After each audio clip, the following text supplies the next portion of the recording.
Так, ну, выбачай те за легкое спознение. Секундочку.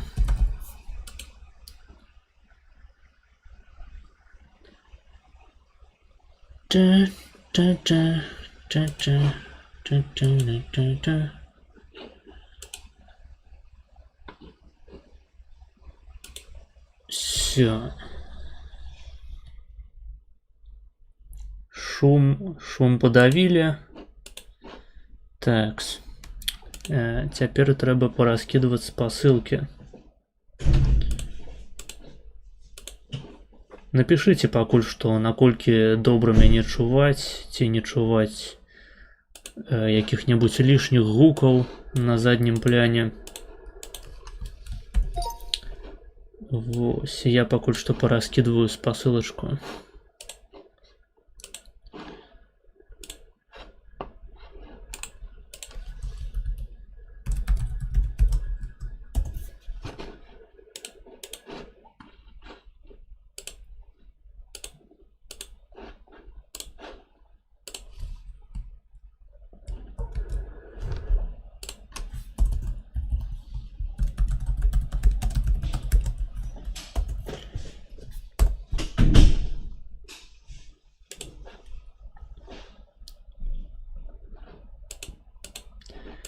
Такс.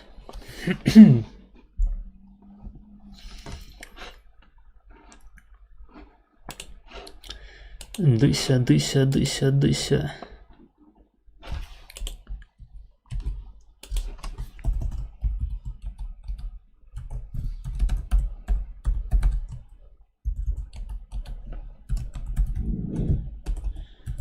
Пчалі стрым.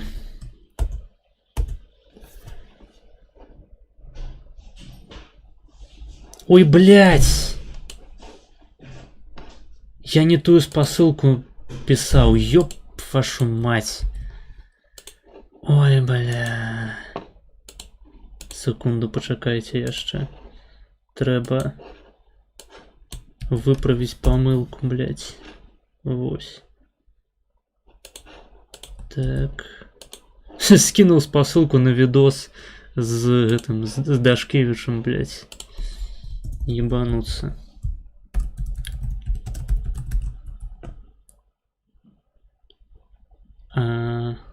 Так. Нібыта. Так, нібыта спасылка правильная теперь. Трансляция ідзе. Так, секундочку.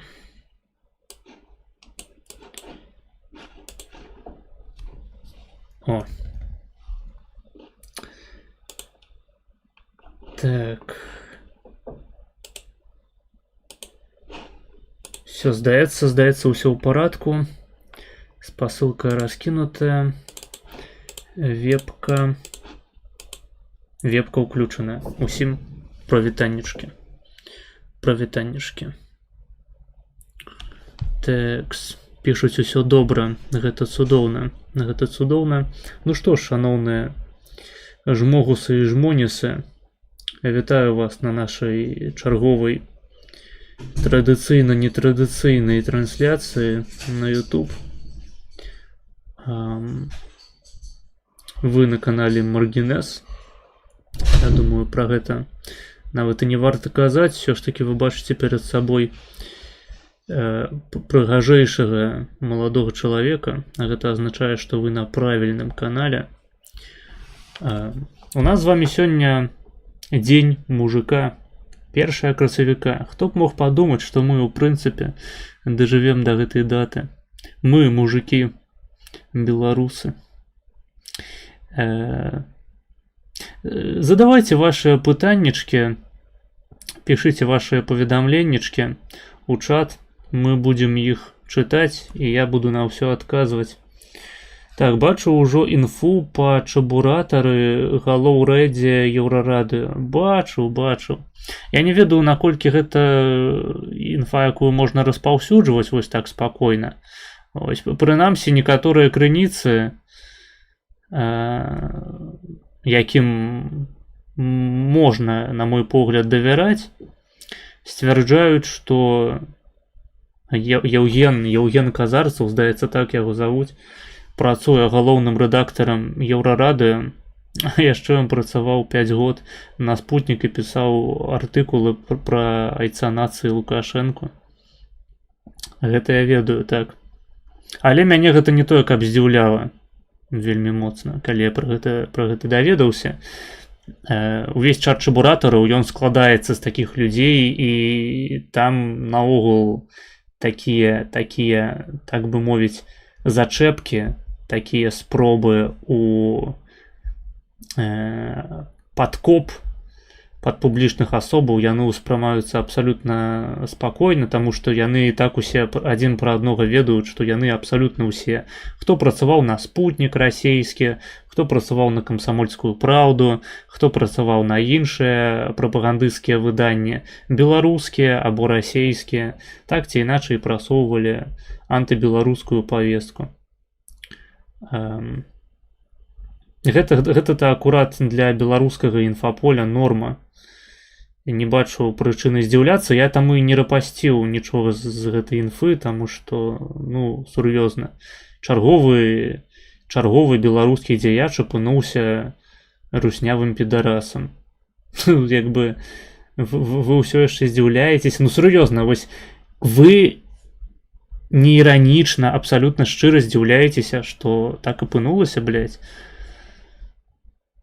Вось сур'ёзна, на поўным сур'ёзе, вы калі прачыталі гэту навіну, вы здзівіліся. Не пасмяяліся, як я, таму што гэта ўсё роўна забаўна. Пачытаць канкрэтныя артыкулы, пачытаць канкрэтны кампрамат на чалавека, які павінен нібыта быць рэпрэзентантам лепшага боку таго, што мы называем СМІ. Вось у вас сапраўды іншая рэакцыя была нейкая, акрамя смеху.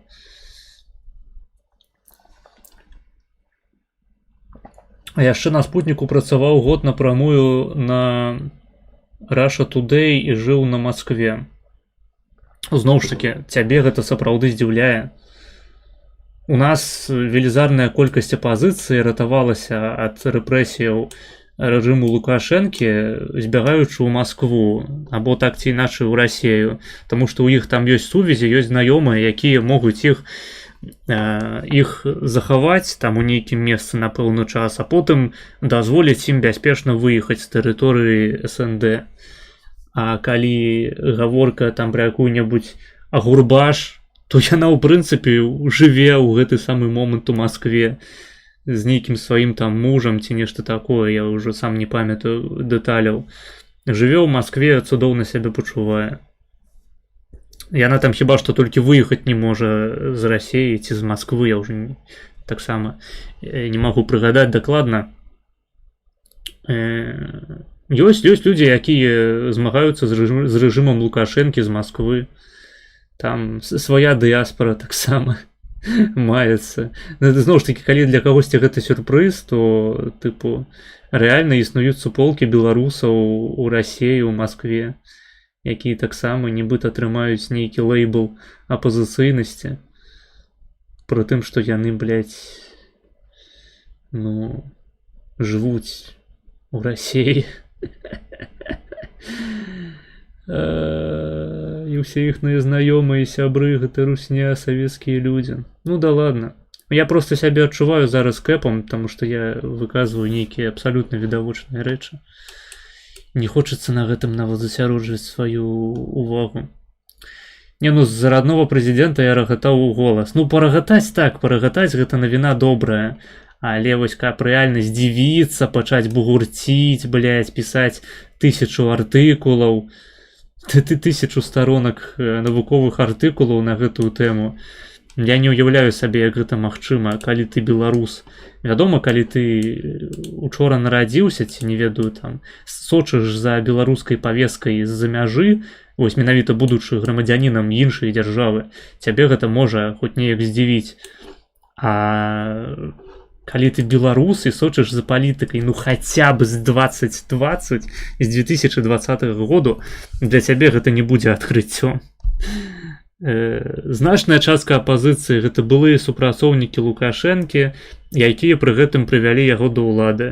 Другая значная частка апазіцыі гэта людзі, якія з'яўляюцца адкрыта прарасейскімі, такія людзі як Бабарыка, людзі, якім быць прарасейскімі перашкодзіла ў выніку выключна паўнамаштабка ва ўкраіне. Я ўжо не буду ўзгадваць там эфіры Латушкі у Салаўёва, эфіры Салаўёва на тэму таго, што трэба нам Лукашэнку скідваць і новых людзей туды запрасіць ва ўрад, якія па турмах тады ўжо сядзелі.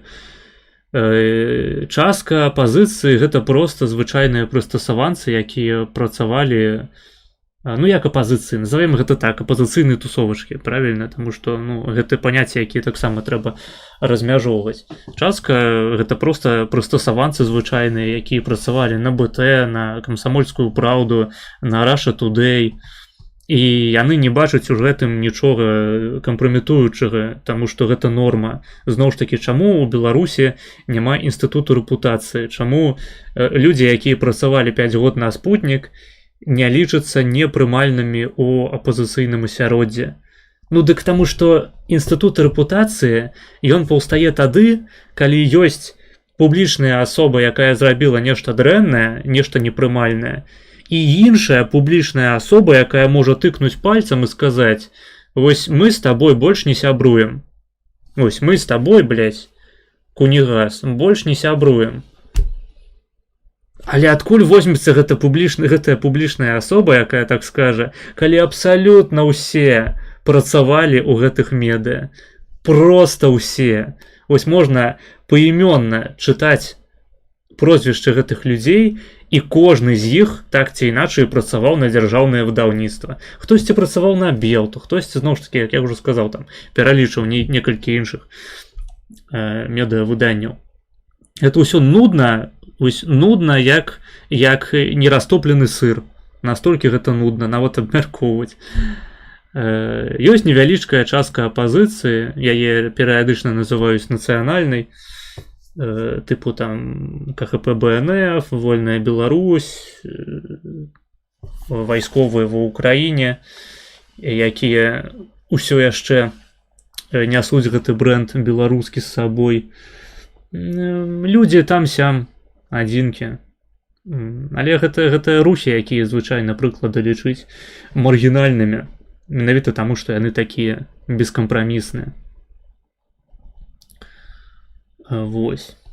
Таму, калі вы хочаце сапраўды зрабіць сабе палітычную кар'еру, зарабляць на гэтым нейкія грошы, ну я маю на ўвазе палітычную кар'еру ў гэтым апазіцыйным асяроддзі, то проста вам трэба прыстасоўвацца да любой хуйні, якую тычуць вам у задніцу. Ось, то бок змяняць кшталт свайго анусу на трохкутнае, калі вам засоўваюць фігурку з такім сячэннем.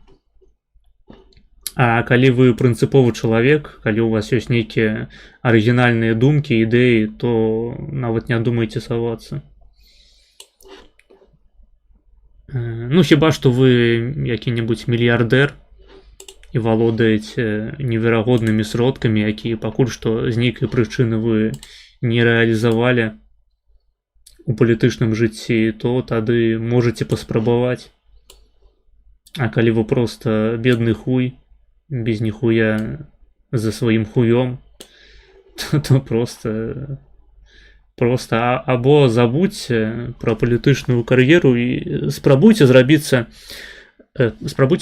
шчырым грамадзянінам.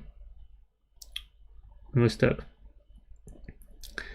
Мазыч здарова, прывітанне, Hello World. Усім прывітанне, дарэчы, ўжо падключылася чалавек 15. Ось, 15 мужикоў на сундук мертвяка. О-хо-хо! І бутэлька бярозавага соку. Хто зразумеў, той зразумеў. Так, я вас запрашаю ў чат, пішыце свае паведамленні, я буду на ўсё адказваць. Пішыце, якія яшчэ навіны вы хочаце абмеркаваць, якія яшчэ справы вас цікавяць або турбуюць. Я пакуль што закіну ў чат спасылку на спіс з нашымі відэа. на спіс з нашымі відэа можете ознайомиться і па спасылках не ў каментарах, па спасылках у апісанні стрыму можете таксама заданаціць, замовіць нешта. Калі вы ўпершыню на нашым стрыме, то правілы замовы відэа знаходзяцца вось справа знізу у правым куце.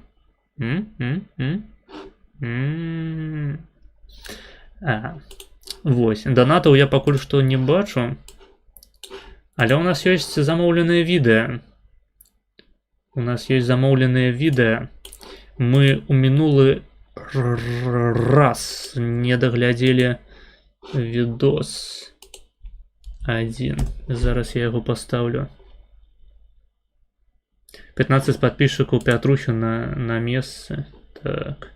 Кто подписчик Петрухина, пишите плюс у чат. Давайте покажем усім, колькі нас. Ведаеце, як у 20-м годзе нам важно было даведацца, што нас 97%. Таму, калі ласка, пішыце плюсы ў чат. Вось наконт адсоткаў мяне парадавала пытанка нядаўняя на маім канале. Гэта быў момант праўды, які павінен быў высветліць жмогус ўсё ж такі ці жмонец. І беларусы падзяліліся роўна 50 на 50%. А гэта азначае, што гістарычныя тэндэнцыі беларускія, яны ўсё яшчэ жывуць, а значыць, жыве Беларусь. Вось ведаеце, як у рамане «Две душы». Не рамане, а аповесці. «Две душы». Мяне проста пачалі вінаваціць нядаўна, што я занадта часта ўзгадваю гэтую аповесць, пры тым, што я не памятаю, каб я, ў прынцыпе, за апошні час хоць раз сказаў нешта пра две душы, але камусьці запало ў душу. Запало ў ягоныя две душы, у ягоныя дзірышкі дзве салодзенькія. Вы хацелі бы забалець ракам? Я хацеў бы забалець ракам, але ведаеш, за кампанію з табой у першую чаргу. Каб нам не сумна было разам паміраць. Текс. Я пакуль што відос пастаўлю.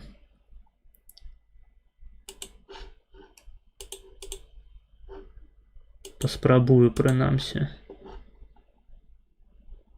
Дарэчы, давайте яшчэ кінем на ўсялякі выпадак кліч у канфу. Мабыць, канфа збярэцца. Текс.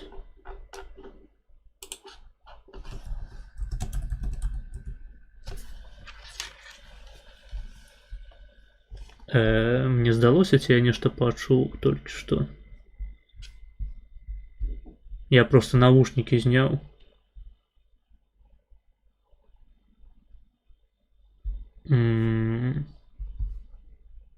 Не, мне здалося. Я ўжо падумаў, або донат, або запусціўся відос. Не, ўсё нормально. Так.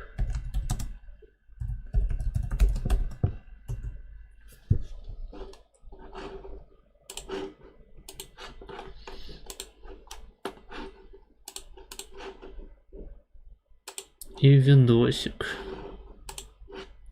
Шо тут? А вось. Будем даглядаць відос з папярэдняга разу. Так, 3:44. О. Так. Во. Відео з каналу Бельскеу. Называется «Другі марш кобят выклятых в Хайнувце». Глядим до 10:16. Вот. Погнали.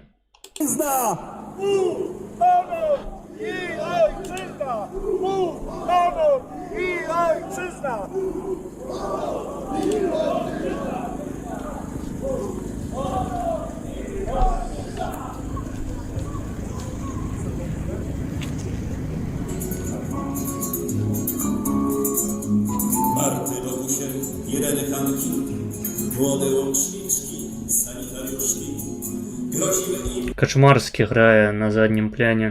Niemieckie łapanki objęły sowieckie ludzki. Miały niełatwy czas dojrzewania, czas ekstremalny życia nauki. W parkach konspiracyjne spotkania i zamiast kwiatów podziemne druki. O tych wspaniałych młodych dziewczętach naród musi pamiętać. O tych wspaniałych polskich dziewczętach naród musi pamiętać.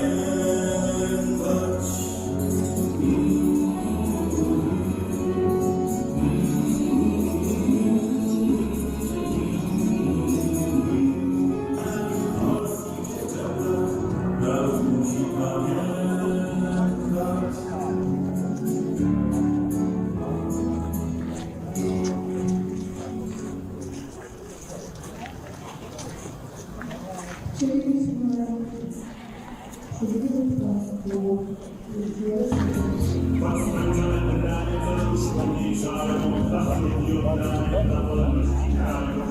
Ну, паглядзіце, а вось і наўрозкі. Да таго, як стаў вядомым.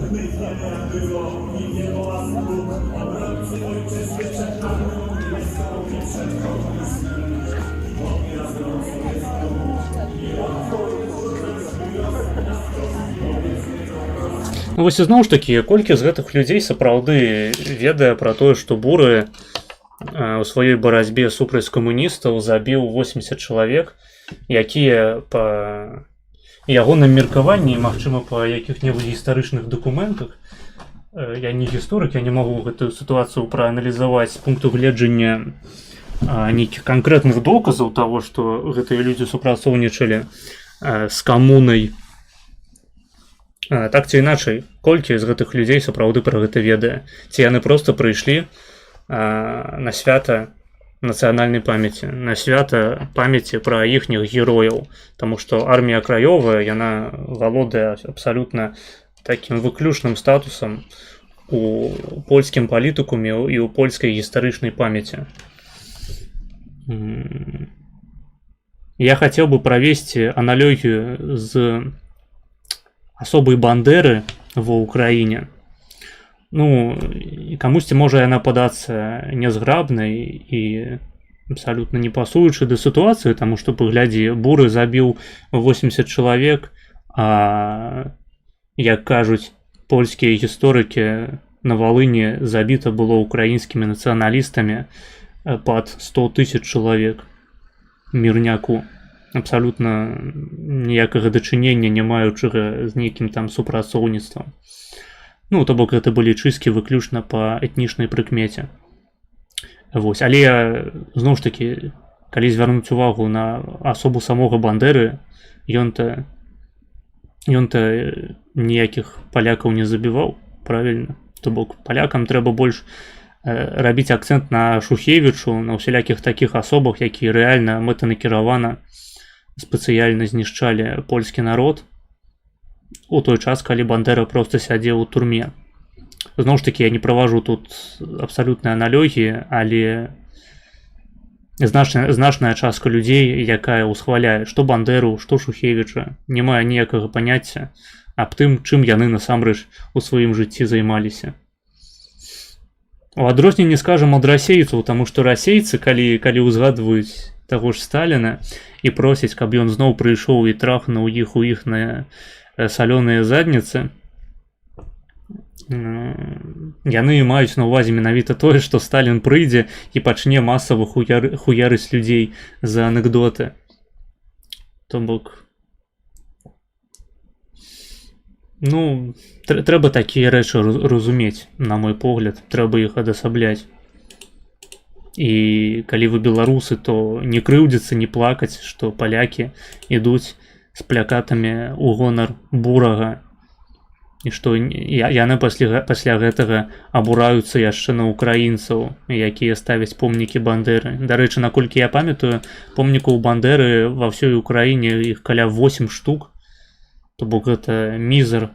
Яны, вядома, стаяць у такіх досыць публічных месцах, як там ва Львове, якім-небудзь у Киеве я не ведаю, дзе стаіць, але во Львове я бачыў дакладна, Мэнсон да вас прыязджаў, паказваў помнік Бандеры, і гэта было недзе ў цэнтры гораду. Вось.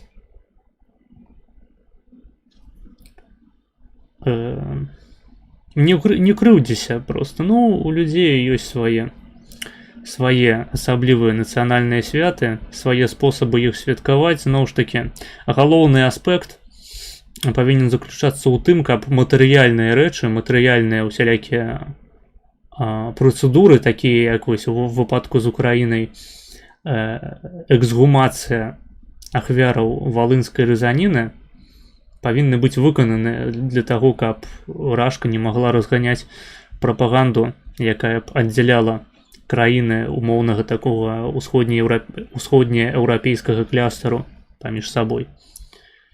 Маё меркаванне.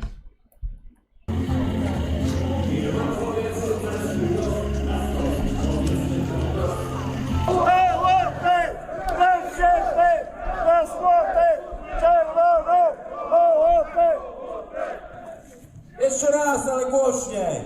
Raz, sierpy! Раз! Два!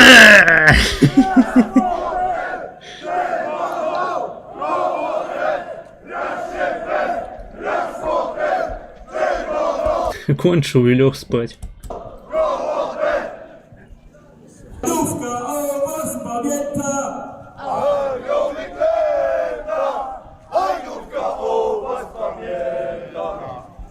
Іншае вось тое, што мне не падабаецца і што я яшчэ ў папярэдні раз заўважыў, той факт, што сюды збіраецца проста такая экзальтаваная моладзь з усёй Польшчы, і значная частка людзей абсалютна не мае ніякага дачынення да гэтага рэгіёну. І яны чамусьці прыходзяць сюды са сваёй гістарычнай памяццю, якую яны фактычна навязваюць мясцовым жыхарам. І гэта не які-небудзь марш незалежнасці ў Варшаве, які адбываецца спецыяльна для таго, каб нагадаць Варшаве, сталіцы, аб тым, што яна ўсё яшчэ знаходзіцца сталіцай польскай дзяржавы. А гэта гаўнуўка, блядь, ёбаная, хайнуўка. Невялікае мястэчка, ці я нават не ведаю, ці яна валодае статусам места, магчыма, нават менш за места, усё ж такі. Хаця наўрад ці гэта вёска. Мястэчка, калі што, гэта неафіцыйная катэгорыя, то бок няма такога юрыдычнага паняцця, як мястэчка. Ёсць проста гарады, месты, і яны могуць быць вялікімі і маленькімі, а ў паточнай мове такой выкарыстоўваецца слова мястэчка. Ну, вось і Гайнаўка гэта такое мястэчка, уласна кажучы. Там не вельмі шмат людзей жыве, і яны туды прыязджаюць выключна ў цэлях палітычнай дэманстрацыі. Менавіта такой партыйнай палітычнай дэманстрацыі, пры тым, што яны не належаць да партыяў канкрэтных палітычных, яны ніколі не набяруць свае 5% для таго, каб пераадолець парог у парламент хаця б. Але так ці іначай яны любяць пра сябе заявіць. І я, як я ўжо казаў у папярэдні раз, лічу, што у людзей, у жыхароў Гайнаўцы павінна быць абсалютнае права прымаць законы на мясцовым узроўні, зноў ж такі, якія забаранялі б падобныя дэманстрацыі або забаранялі б удзел у такіх дэманстрацыях людзей, якія не жывуць у Гайнаўцы. Вось, то бок, калі якія-небудзь жыхары Гайнаўцы хочуць ушанаваць памяць Рамуальда Райса па мянушцы Буры, то сцяг ім у дупу, так бы мовіць. Але калі гэта проста нейкая моладзь з усёй краіны, якая набегла рабіць шуму ў тваё ціхае беларускае мястэчка, то можна па іх страляць. Я лічу так. То бок я не лічу так у сучаснай сістэме права Польшчы, я лічу, што у жыхароў павінна быць магчымасць бараніць сваю свабоду асацыяцыі. Толькі да гэтага я супраць праяваў гвалту.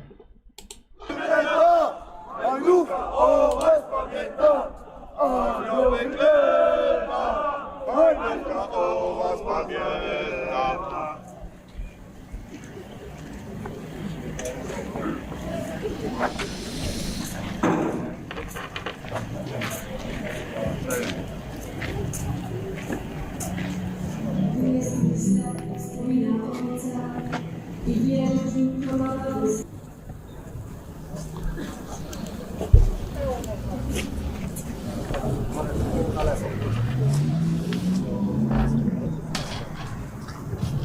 Następna postać, którą chcemy przedstawić, jest Zofia Łuszkiewicz. Służyła wtedy jako ochotniczka. Zaraz po ukończeniu studiów zdecydowała się wstąpić do domu. Дарэчы, не разумею, калі марш прысвечаны жанчынам, якія змагаліся з камуністамі, то чаму галоўныя плакаты датычаць Рэмуальда Райса? Мы чагосьці не ведаем пра ягоны біялагічны пол?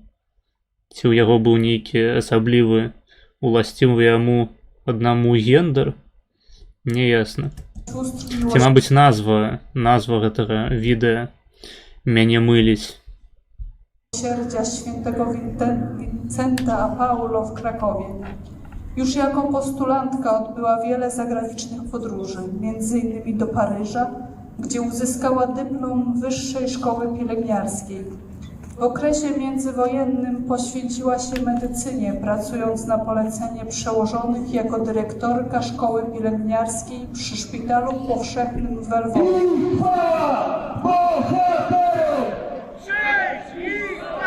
Блять, мне падалося, ён сказаў упа. Szkoły Pielęgniarskiej przy Szpitalu Powszechnym w Lwowie. Упа бохатером.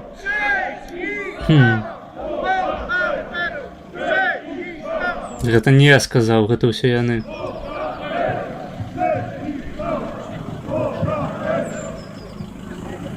Jeszcze raz i 3 razy głośniej. Cześć i chwała bohaterom! Cześć i chwała bohaterom! Cześć i chwała bohaterom! Cześć i chwała bohaterom! Przypomnijmy może jedną z postaci, która tutaj na tych terenach budzi wielkie kontrowersje wśród bardzo licznie zgromadzonych komunistów. Охуенно, просто развеял усе сумневы.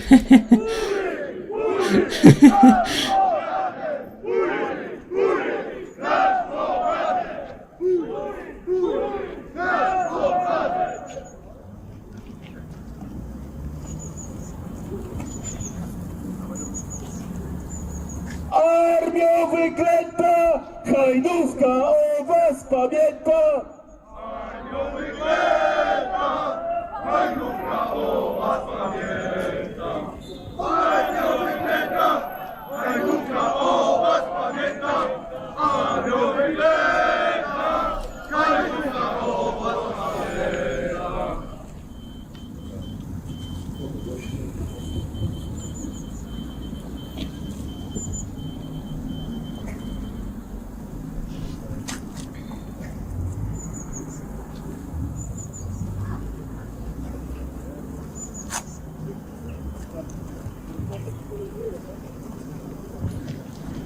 Narodowe Siły Zbrojne NSZ! Narodowe Siły Zbrojne NSZ! Narodowe Siły Zbrojne NSZ! Narodowe Siły Zbrojne NSZ!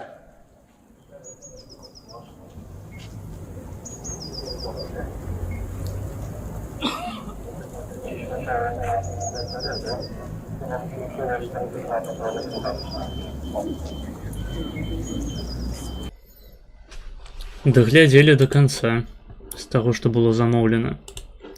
Дзякуй за відэа. Цудоўна.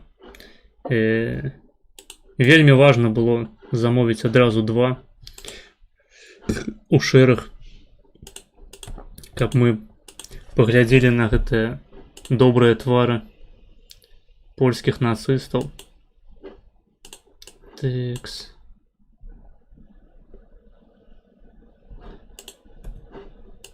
Вось. Я нагадваю, што ў нас актуальная чарга першая.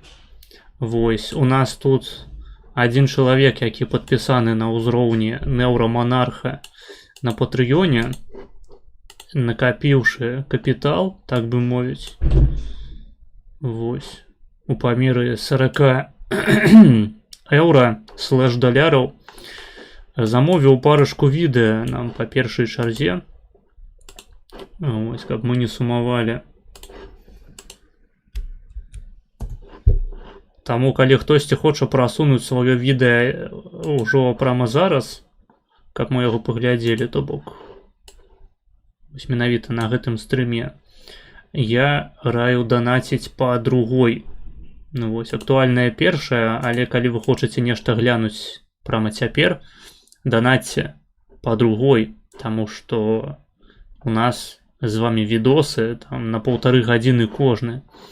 І першы з іх гэта відэа з каналу Володимир Золкін. Называецца «Белорусы по разныя стороны баррикад». Інтэрв'ю з Дмитро Карпенко. Вось, гэта азначае, што наступныя некалькі стрымоў нашага прагляду гэтага відэа пройдуць проста ахуительна. Так, ну, з нагоды я ў чарговы раз нагадаю подписываться на Patreon, таму што подписки на пэўным узроўні вам дазваляюць вырашаць, што будзе адбывацца на стрымах, ну, фактычна, перманентна, я б сказаў. І часта гэта будзе танней нават, чым проста сядзець і данаціць свае 1-2 даляры на кожны стрым. Текс. Ну шо ж, погнали? Так, для тых, хто не зразумеў, гэта інтэрв'ю, якое браў у беларускіх вайсковых, ну як беларускіх, лукашэнкаўскіх вайсковых ва Ўкраіне, якія падпісалі кантракт з РФ. Вось інтэрв'ю гэтае браў Максім Базуцкі. Приветствую всех. Как вы знаете, у нас на канале вышло... Прыглядзіцеся на гэтых твараў, яны ўсе выражаюць адну і тую ж эмоцыю, акрамя вось гэтага чала. Беседы с представителями наемников из Беларуси. Адразу бачна, хто спадар у гэтай хаце. ЧВК «Вагнер» и ЧВК «Редут», по сути тот же самый «Вагнер», потому что находились в подчинении. В комментариях очень сильно просили организовать встречу военнопленных, причем бред всей ситуации. Блять, вось, а гэты чал, ён цяпер выглядае як Николай Росов. Просто такое ж невозмутимое ебало. Старолытвыны, так. Заключается в том, что военнопленных из Беларуси у нас не должно быть. Ну вот они есть, с ними есть беседы выложены на канале. Присоединились бойцы полка Калиновского. Так, ну хто, у каго ціскі больш, то і баец. Адразу бачна, хто ж Моніс, а хто ж Могус. Адразу бачна, хто з гэтых людзей сняданак свой з'еў своечасова. ЧВК «Вагнер» і ЧВК «Ритан». Це шабуцькай, ну так. А што не бачна? Вось паглядзі, калі ты сумняешся ў тым, што гэта шабуцкі, я для цябе спецыяльна правяду невялічкую экскурсію. Вось. Мабыць, з гэтага ракурсу табе яго лягчэй будзе пазнаць. Питмастер Би. Все. Гэта калі што мужчынскі, не трэба мяне баніць. Вось. Больш паказваць не буду. Хто хоча, бярыце лупу, павялічваеце экран, маштаб, хуяб, што хочаце. Все, мы будем конструктыўна разбіраць відэа на экране. Це який рік інтерв'ю? Гэта ў нас 5 жніўня 23-го году. Я не ведаю, як жнівень по-украінску. Серпень, по-моему. Ну, як у польской мове. Вось. Они тоже хотят пообщаться с военнопленными. Я буду за кадром, потому что... Шабузкі больш за ўсіх хоча. Ён сам выглядае як вайсковапалонны. Не влазим. Тут такое. И есть еще один человек тоже за кадром, он тоже будет задавать вопросы. Поэтому вот такой эксперимент, посмотрим, что из этого получится. Представьтесь тогда. Я ухожу из кадра. Спасибо. Так, ребят, смотрите, меня Максим зовут. Have you said thank you once? Можете так Максим обращаться. Шабуха. Соответственно, Марк, вас как? Марк Няус. Зовут Зеленчик Максим Николаевич. Я бывший боец частной военной компании «Редут». Позывной «Апрель». Герович Андрей Андреевич. О, позывной апрель. А, стоп, это ж... Не, я пераблытаў жнівень з красавіком. Ладно. Але з іншага боку у нас зараз красавік пачынаецца, таму інтэрв'ю актуальнае як ніколі. Андрей и тезка, да, Максим? Печально немножко. Ребята, сразу маленькую вставку. Пачаліся панчлайны. Гэта калі хто не зразумеў, гэта першыя пробы Шабузкага ў стендап. Гэта ўсё пастанова. Няма ніякіх беларускіх вайсковых ва ўкраіне. Вы трызніце. Зачем это интервью? Вы спіце, і гэта вам сніцца. По двум причинам. Сон Во-первых, собаки. у нас Собака. цель освободить своих пленных, и это магистральная цель. Мы своих не бросаем, это момент принципиальный. И вторая причина, мы очень давно сражаемся с диктатурой и с Лукашенко, и понять Уже не одну тиську нарастили на этой борьбе. вашу мотивацию, почему вы здесь, для нас, ну, это важно, это печально, но это Бля, я ведаю, что вы сумовали по оглядах на Шабузкага, вось яны вярнуліся, можете открывать шампанское. важно, потому что каждая личность, она индивидуальна, но среднестатистически... Бля, реально адчуваю сябе, як на тыповым відосе Максима Шабузкага. Ён зараз просто будзе сядзець і цэлую гадзіну сам пиздзець про плян Багратыён, архіпелаг Працлях, про, блядь, гэты наатропы, як правильно таблетки піць. Боец и белорусская Где камерой у окно тыкать, показывать конспиративную квартиру свою. и в чем-то на сегодняшний день похожи друг на друга, и поэтому мы попытаемся вас понять. Простите за французский, понять, какого хера вы Понять и вообще сидим за простить. этим столом. Поэтому какие-то вопросы есть, жалобы, просьбы, или мы начнем? Начнем.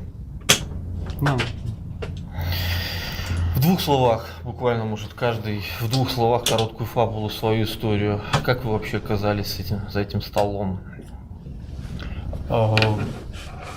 Как и все военнопленные, на поле боя попал в плен до этого. Присутствовало множество факторов, которые уже происходили на территории Республики Беларусь. То бишь это вербовка моим руководством. Республика Беларусь. Нас выслали в Республику Беларусь в вагоне пломбіру. До речі, для контексту, калі хто не ведае, я тут сабе дадатковае асвятленне поставіў. Спадзяюся, так будзе лепей. Хто не ведае, для контексту, нядаўна чалавека злева на відэа асудзілі, зараз я вам скажу, на колькі год. Яго асудзілі на 7 гадоў узмоцненага рэжыму на тэрыторыі РБ. То бок яго сапраўды абмянялі і яго пасадзілі ў турму ў Беларусі.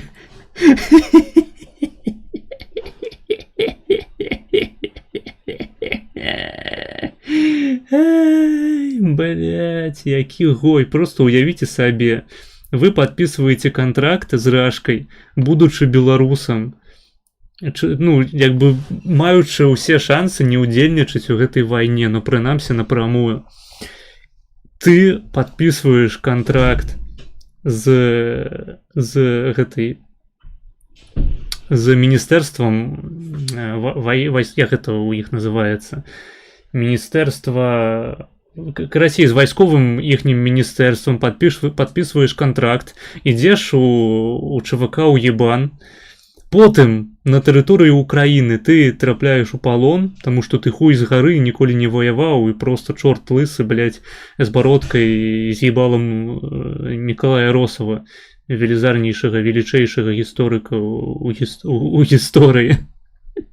А потым, блядь, ты просішся дадому, таму што ты хочаш, каб цябе вызвалілі.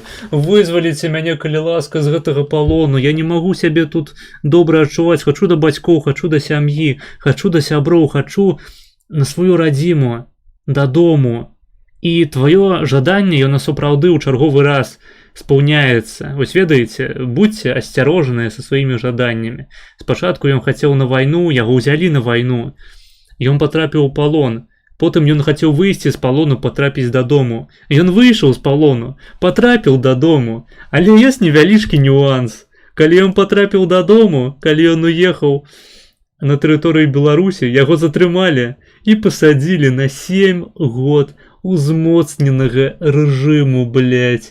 Хутчэй за ўсё яму яшчэ дадуць латку якую-небудзь спецыяльную, як тыя, якія даюць палітвязням беларускім. Вось такую хуяку ён пасмактаў. Я не ведаю, што здарылася з другім чалавечкам, але прынамсі навіна пра хуя злева, я зараз скажу, як ягонае імя.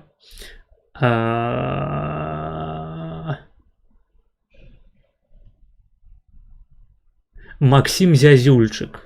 Вось, Максім Зязюльчык, педарас і хуесос, цяпер будзе 7 год сядзець у беларускай турме. Я лічу закономерно.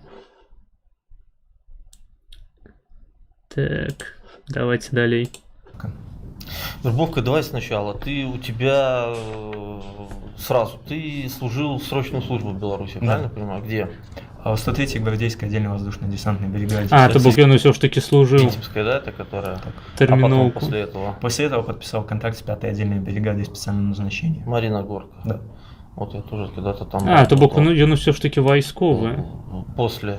То бок ён настолькі гой. Ён не просто потрапіў у палон, таму што ён, блядь, ніхуя не ведае пра вайсковую службу. Ён ведае пра вайсковую службу, потрапіў у палон, а потым яго пасадзілі ў турму. Во время прохождения контрактной службы я отправился... Прычым нешта мне падказвае, што яго пасадзілі ў турму не за падпісанне контракту з... узгадаў, як это называецца, МО РФ, Міністэрства обороны. Не за тое, што ён падпісаў контракт, ці нават не за тое, што ён патрапіў у палон, а канкрэтна за гэты відос. За гэты відос яго пасадзілі на 7 год. Таму што, хутчэй за ўсё, з таго, што мы пабачым далей, ён праставіў службу ў расійскім войску з непрыгляднага такога боку. Пагналі? На территории боевых действий в Украине. Коллега сейчас задаст вопрос. Людей, то, коли ты служил в 5-й бригаде спецназа... А можно по-русски? Пожалуйста. Непосредственными командирами. Командир УРТА, наместники командиров сотни, командир сотни. Что это были за люди? Просто... Что они себе прививали, так скажем? Наши командиры — это бывшие выпускники Рязанского военного училища Российской Федерации. Прививались ценности, которые относились к их культуре, то бишь к российской. Ой, их культуре, то бишь российской. Ой, да я не русня, да поглядите на мяне, да я Беларусь, да у меня прозвище Зязюльчик, як я могу быть русаком? Ой. Ну и что у меня башкирское ебало Николая Росова? Ой, я себя лечу белорусом. То бок это были громадяне Беларуси, які займали гэтай посады, альбо это громадяне России? У нас в стране так водится множество офицеров, которые, не захватки кадров, отправляются учиться в Российскую Федерацию. Это граждане Республики Беларусь, но получавшие образование в Рязани. Беларусь. Что, где, когда вышло на новый уровень? Ну, типу. Тады распавядзі такі Не, ну цяперашні контент Николая Росова мне падабаецца значна болей. фанс. А Скабр сапраўды нешта яго разнесла моцна. Хто конкретно тебе вербовал? Якія гэта былі люди? Вербовка наша происходила двумя личностями. Это наш командир. Ну, паглядзіце, тут сабраліся ўсе расійскія селебрыці. Николай Росов, Дмитрий Ларин, СМН, Скабрезласць. Ну, вось, а вы кажаце, што відосы нудныя на маім канале. Замком Глядзім актуальныя рэчы. заместитель командира отряда по идеологической подготовке и наш командир отряда, фамилия его, сейчас, секунду, вспомню.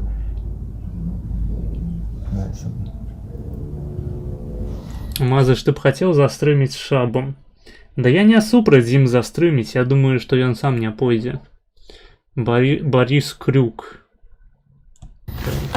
Крюкис Брюк. Заместитель нашего командира батальона, подполковник Мельгуй. Подполковник Назгул. В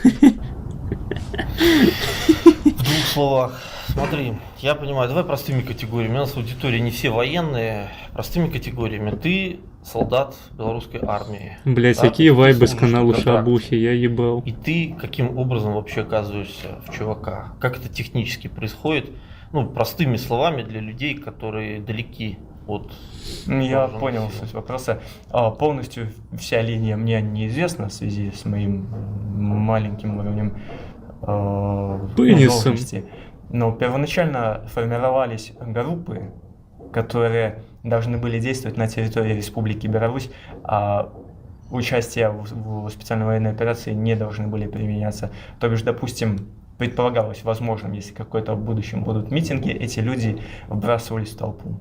Ну, то бишь, засланные люди. Группа это на базе пятерки, да, делалось? Да, выявлять зачинщиков, кураторов, их принимать, то бишь задерживать, и передавать людям, которые нам уже будут заранее указаны. Когда это началось, формирование? До Нового года, ноябрь-декабрь 2021 года.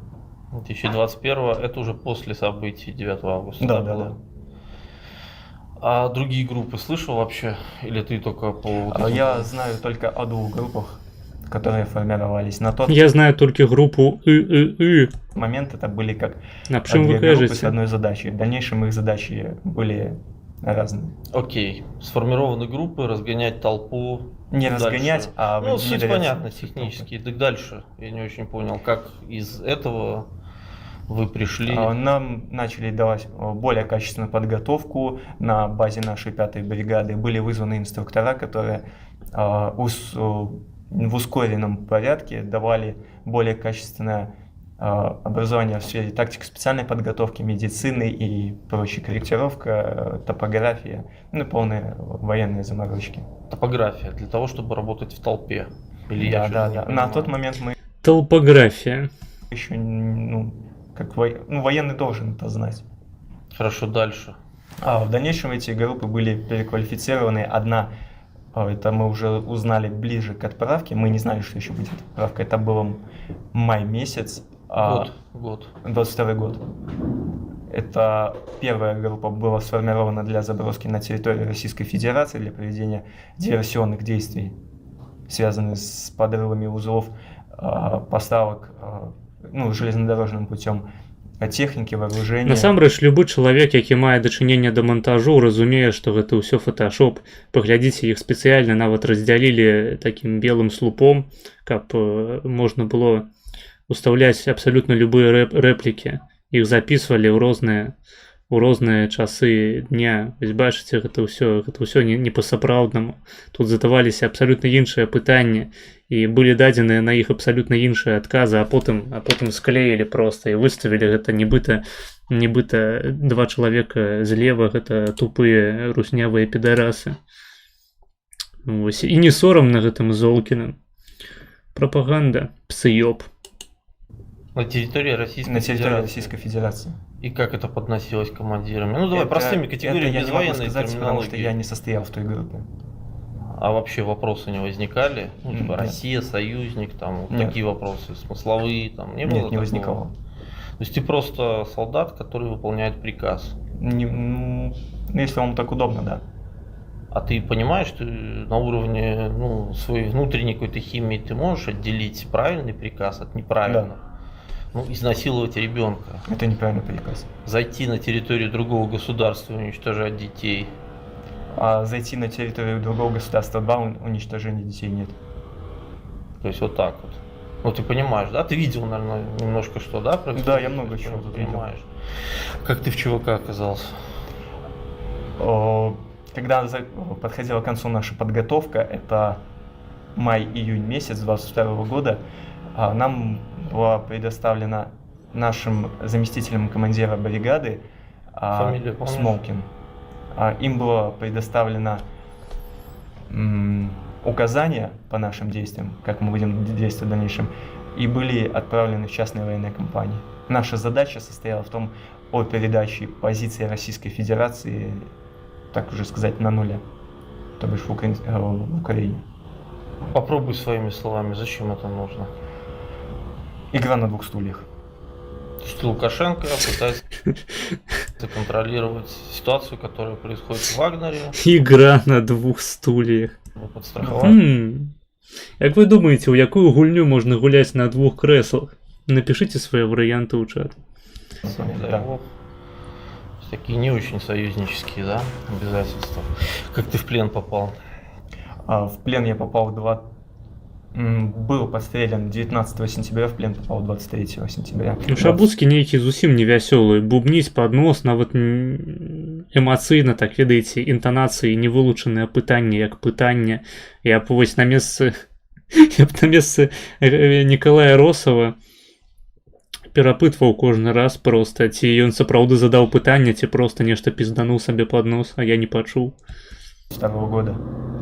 Технически, ты сам пошел, у тебя 300, ранили. Был ранен одним из своих командиров.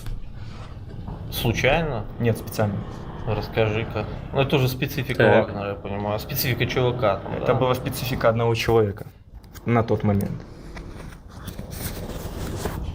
Ну, поясни эту историю, потому что у нас есть такой ореол, что частная военная компания, вот эти все Вагнера, что там высокий профессионализм, большие Да, зарплаты, и да, мы своих есть не такое. бросаем. Присутствуют и такие моменты, но есть и моменты, которые очерняют частные военные компании в большей степени. Таких моментов стало больше.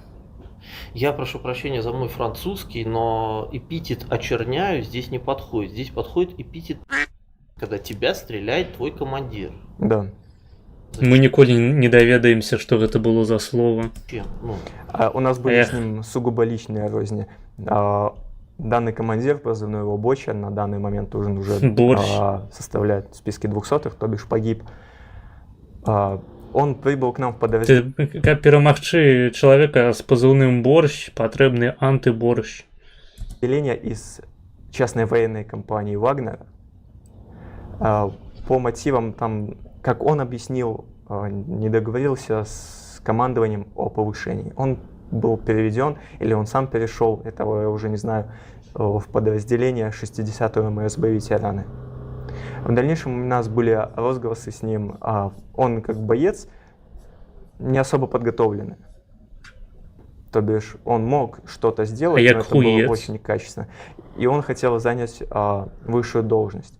То бишь банальный пример, когда мы выходили на задачу, он мог парней отправить в мясные штурмы. То бишь без какой-либо тактики. Ебать. хорошо, там же есть иерархия какая-то. Да, есть иерархия. Над ним. Как, Над ним. Как к этому? Давай простыми категориями, нас смотрят люди, которые не совсем военные, поэтому есть командир, над ним Да. есть другой командир. Когда, скажем так, средний командир простреливает ногу солдату, как на это вышестоящий? На передке командиров нету. А там вот На передке командиров нету. Усе у задку. То бишь есть человек, который знает, как действует, он всеми руководит, а уже звено командира группы, командир роты они в момент боевого соприкосновения, они не взаимодействуют. Хорошо, когда эта информация вытекает, какие-то санкции есть за то, что ты своего там подстрелил? Нет никаких санкций. То есть это такой немножко как бы... Да. В Шабуске ты что, тупые санкции, яны накладаюцца захадам на Россию и Беларусь. Якія санкции у ЧВК Вагнер, ты что, ебануты? материал. А как говорят, Мы что, калий продукуем? Ну ты головой-то думай, калий-нибудь. множество ребят, которые уже сталкивались с боевыми действиями, своих нельзя бить. Своих подчиненных нельзя ни в коем случае бить, Только хуярыць, блядь, насмерть. бежать. Бля, ну каму гэта можа быць цікава? Гэта ж літаральна размова піўнога алканаўта і крытавага гоя. Ну калі табе гэта не цікава, то можаш заданаціць і мы паглядзім твоё відэа. А пакуль што без ныцця папрашу. Ну вось, таму што ныццё яно ў нас караецца банам. Табе даю першае папярэджанне. То бок калі табе не падабаецца контент, то просто замаўляй свой. Уся спасылкі ў апісанні. Дата или ликвидировать, либо не трогать совсем. Потому Гэты что відос ён не бесплатна, калі што пайшоў, за яго замовіў чалавек, які мне закідвае сур'ёзную суму грошай кожны месяц. Таму як бы глядзім. Гэта не нулявая чарга ніхуя, калі што. Или тебе в спину. Ну, обычная человеческая обида. Гениально. Даже нечего добавить. Коллега хочет. Скажи, калі ласка, ну, тут мы закранули настрои и методы вагнеровцев. Якія настрои у тых командиров, под якімі ты служыў у Беларусі, адносна ўвогуле таго, што адбываецца зараз буйнамаштабная вайна, што яны пра гэта думаюць, як бы, ці жадаюць яны там дапамагаць РФ. Я понял суть вопроса. Перед постановкой задачи, поставлением задачи полковником Шурупичем, в мае месяце... Блин, яму вось такой манерай размаўляць будзе вельмі складана на зоне. І, таму што, ну вось, як бы гэта сказаць, манернасць і, у прынцыпе, спосаб, у які ён размаўляе, ён нашмат інтэлігентнейшы за той, якім карыстаецца вядомы беларускі філёзаф і метадолях Владимир Маскевич. Вось, і яму прыйдзецца прарабіць вялікую працу, так бы мовіць, каб апусціць узровень сваёй мовы да гаўно вопрос і там не ведаю. Карацей, штосьці пра гаўно, прыдумайце самі жарт які-небудзь пра гаўно ад Мацкевіча, хто ведае цытаты ягоныя. Яму трэба у кожны раз, калі яго нешта пытаюць, казаць гаўно вопросы, пачынаць распавядаць. І у кожных такіх момантах, калі адбываецца пауза, прасадка, яму трэба нешта ўзгадаць, трэба казаць гаўно, кал, гаўно, кал. Вось і тады так, гэта ўжо будзе прыбліжаная мова да зонаўскай. Ну, тады глядзім картавага гоя або новыя відосы пра жмогусаў я не знайшоў. Ну, значыць, глядзім.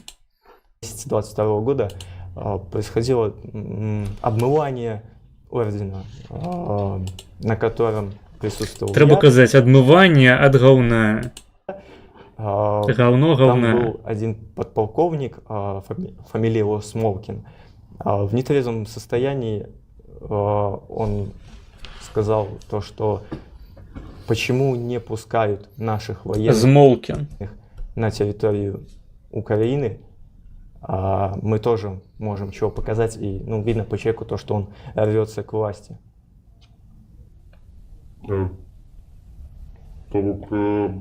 С твоего оповедания выходит, что высший командный склад, и он как бы зацікавлен в деле белорусов в этой войне. Я правильно разумею? Да, потому что война — это, во-первых, звезды, награды, плюс большие финансы и власть.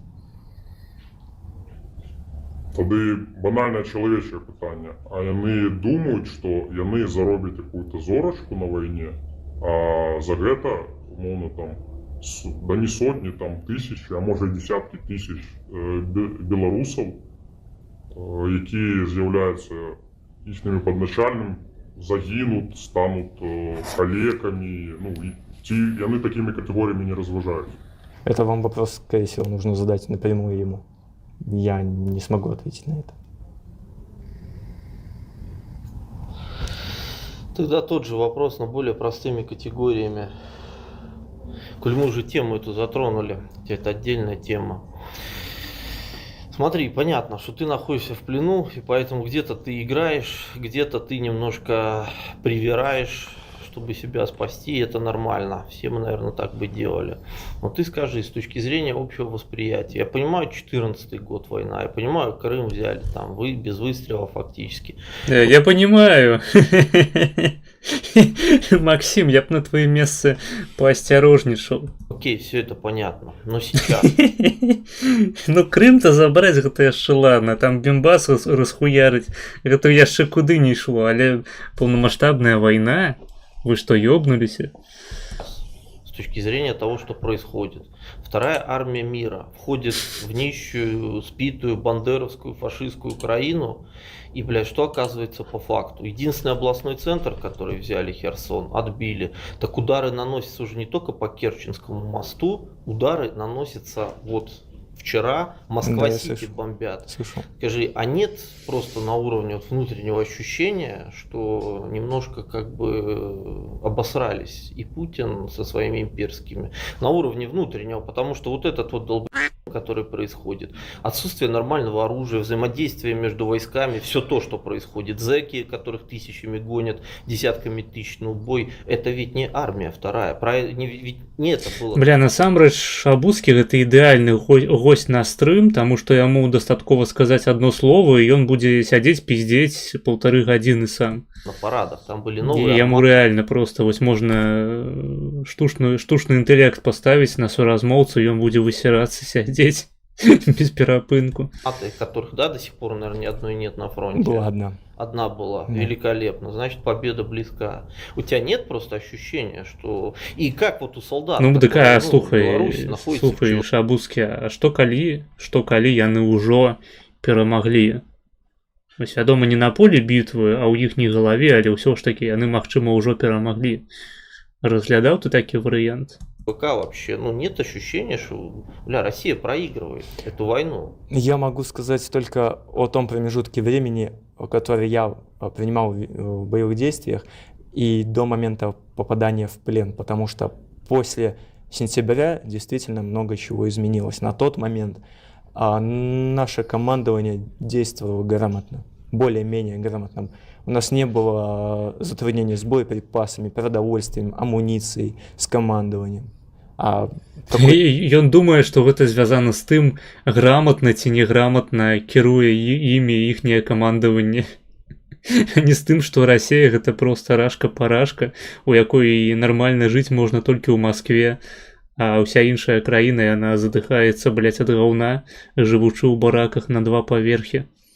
Без каналізацыі, без электрычнасці і рызыкуючы ў кожную секунду, што просто гэтая ўся канструкцыя ебанецца ім на галаву. І я зараз не толькі пра барак. Не, гэта просто камандзіры, блядь. Дзе боеприпасы, Шойгу? В какой-то момент все поломалось. В какой? В тот момент, калі ў Расіі рэсурсы пачалі скончвацца, нешта здарылася, блядь. Где-то с отступления с Изюмского направления. До этого было все идеально. Но, по крайней мере, я могу сказать за свое подразделение, да. То есть армии хватило на сколько второй армии мира? Полгода, чуть больше. Полгода. А дальше? Дальше все пошло в тартарары. Внутреннее. Ну, давай так, ты же понимаешь, что мы не в 15 веке, и войны выигрываются, это не миллион на миллион с лопатами. Да. Это финансирование, правильно? Хорошая экипировка, все, что над тобой качественное летает. оружие, высокоточка. Да. Ты понимаешь, что бюджет центральной части города Нью-Йорка больше, чем капитализация всех российских компаний вместе взятых. Ты понимаешь, что весь мир сейчас против этой войны? Вы понимаете, что Россия проиграет в любом случае? Это вопрос времени.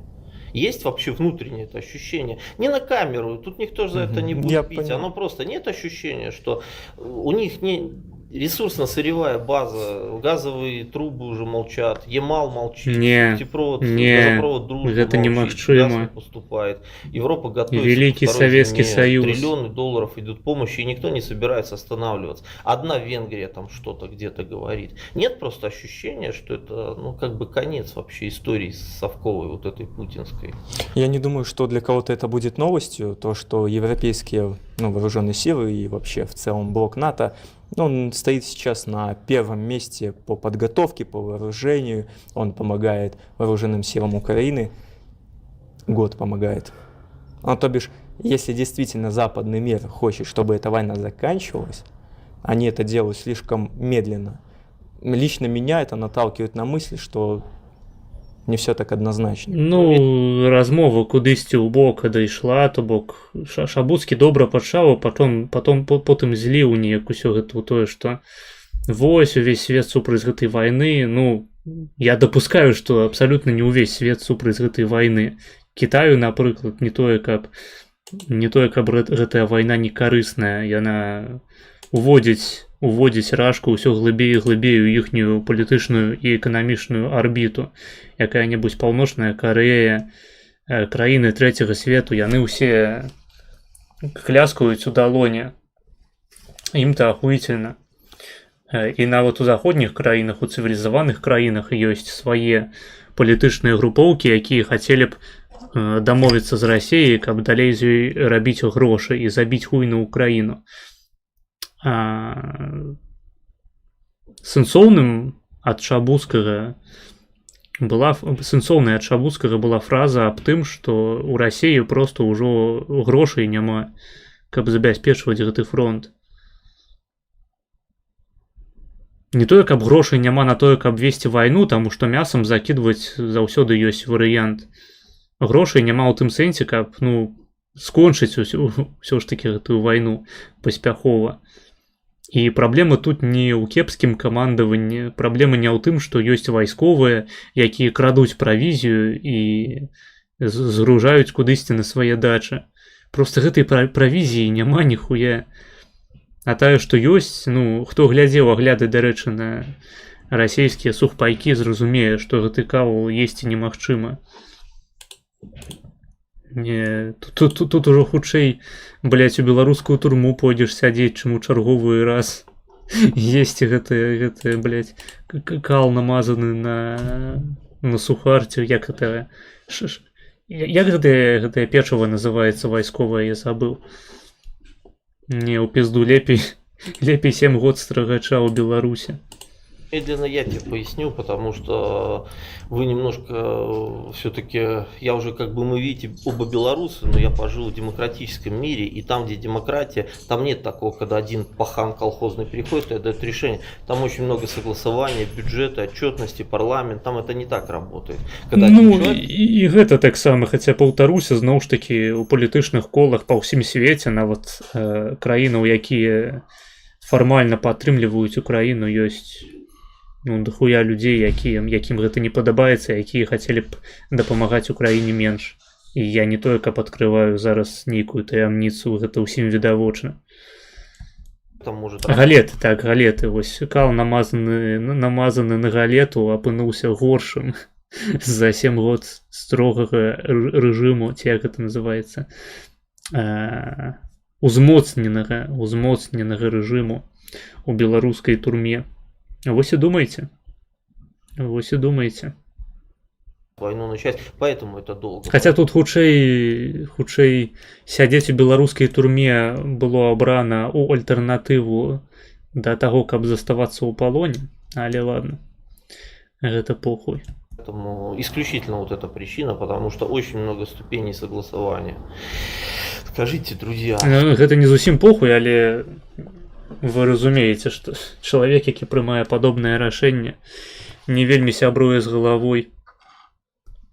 Похуй у сэнсе там у кантэксце вайны так-то ясна, што ён гой і так і нічога не зразумеў, патрапіўшы ў палон, потым вярнуўшыся ў РБ. Мозги не запрацавалі. Ебларусы застаецца ебларусам. Такой еще вопрос. А как вы думаете, что дальше будет по концовке с вами? У вас есть вообще понимание, ощущение того, что вы с точки зрения международного права, Пидорас. что вы преступники? Есть вот это? Да, мы полностью. Но лично я осознаю. А как вы сценарий этот дальше видите? Я это осознавал еще до попадания в плен. Вы сами только что сказали, вы жили, как вы выразились, в демократическом обществе. Пускай будет так, что я жил не в демократическом обществе, но мне то ближе. Ну, война, это понятно, что это надолго. И у нас с вами разное видение на мир. Совсем разное. И только русский мужик, взявшись за топор, пошел отстаивать свое рабство. Нет. Фридрих Энгельс. Сейчас... Как тебя зовут, дружище? Я понял. Полет Андрей мысли. зовут. Андрей, расскажи, как ты тут оказался. В 2 словах историю, нарратив такой биографический. Блин, як мило ён з ім абышоўся, ледзь не пагласкаў вось так па плячы, сказаў: братка, трымайся, я ведаю, што ты ідэалагічная затрусня, давай я паспрабую злагодзіць сітуацыю. Потым з табой у камеры патрахаемся, я абліжу табе твой пеструнчык, але цяпер помаўчы. Вось. Прыглушы свой расійскі патрыятызм, я паспрабую аблізаць козацкі сапог трошки лепей за цябе. 2013 год. Ты сам откуда вообще? Ты спокойно. Ну, удушаючы. Ось так ось узять. Просто мне просто неверагодна смешна робіцца ад думкі, што гэта рэальна магло быць кейсам у гэтай сітуацыі, што ён мог яго ў гэтай сітуацыі прыдушыць так легонечка, а потым гэта маглі выразаць і зрабіць выгляд, нібыта ўсё было ў парадку. Я сам где родился? Живу в Минске. Вот родился. А где в Минске? Может, соседи? Я там на Маяковке жил. У меня соседи площадь Перемен. Ой, перемен. Ой, перемен, блядь. Родился в Гомельской области. Ну, гэта мы бачым. 110 километров от Чернигова. Так выглядае лінія росту валасоў у любога чалавека з Гомельскай вобласці. Служил ты тоже, понимаю. Да, служил я в Минске. Нават калі гэта жанчына. По 2013 год дослужился до воинского звания прапорщик, должность начальника склада ракетно-артиллерийских вооружений. После увольнения по профессии я инженер по эксплуатации и развертыванию сетей мобильных операторов, промышленный альпинист. Падсумоўваючы тое, што сказаў персанаж злева, калі хтосьці не ўцяміў да канца, ён тыпу галоўная прэтэнзія ягоная заключаецца ў тым, што камандаванне хуёва камандавала, і таму мы праёбваем у вайне, то бок няправільна ваюем. А тое, што мы ў прынцыпе ваюем з дзяржавай, народ якой з'яўляецца з'яўляўся прынамсі раней найбліжэйшым нам сярод большасці нашых суседзяў у прынцыпе, і вайна з якім гэта проста генацыд белага насельніцтва ўсходняй Еўропы, ён лічыць, што гэта абсалютна нармальна. Вот. Уехал в 2018 году. То бок гэта шчыры зэднік, якому просто не спадабалася, што Путін не захапіў усю Украіну адразу. С 2018 года по февраль 2022 года работал в Москве на крупную китайскую компанию. Разворачивал LTE, так, кирпичные фермы. 5G, 4G, 3G. Я для... Да. MLG. В феврале... Такой вопрос. Зарплата нормальная была?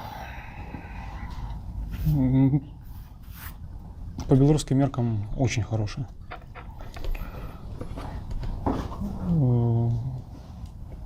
В очень хорошая 3000.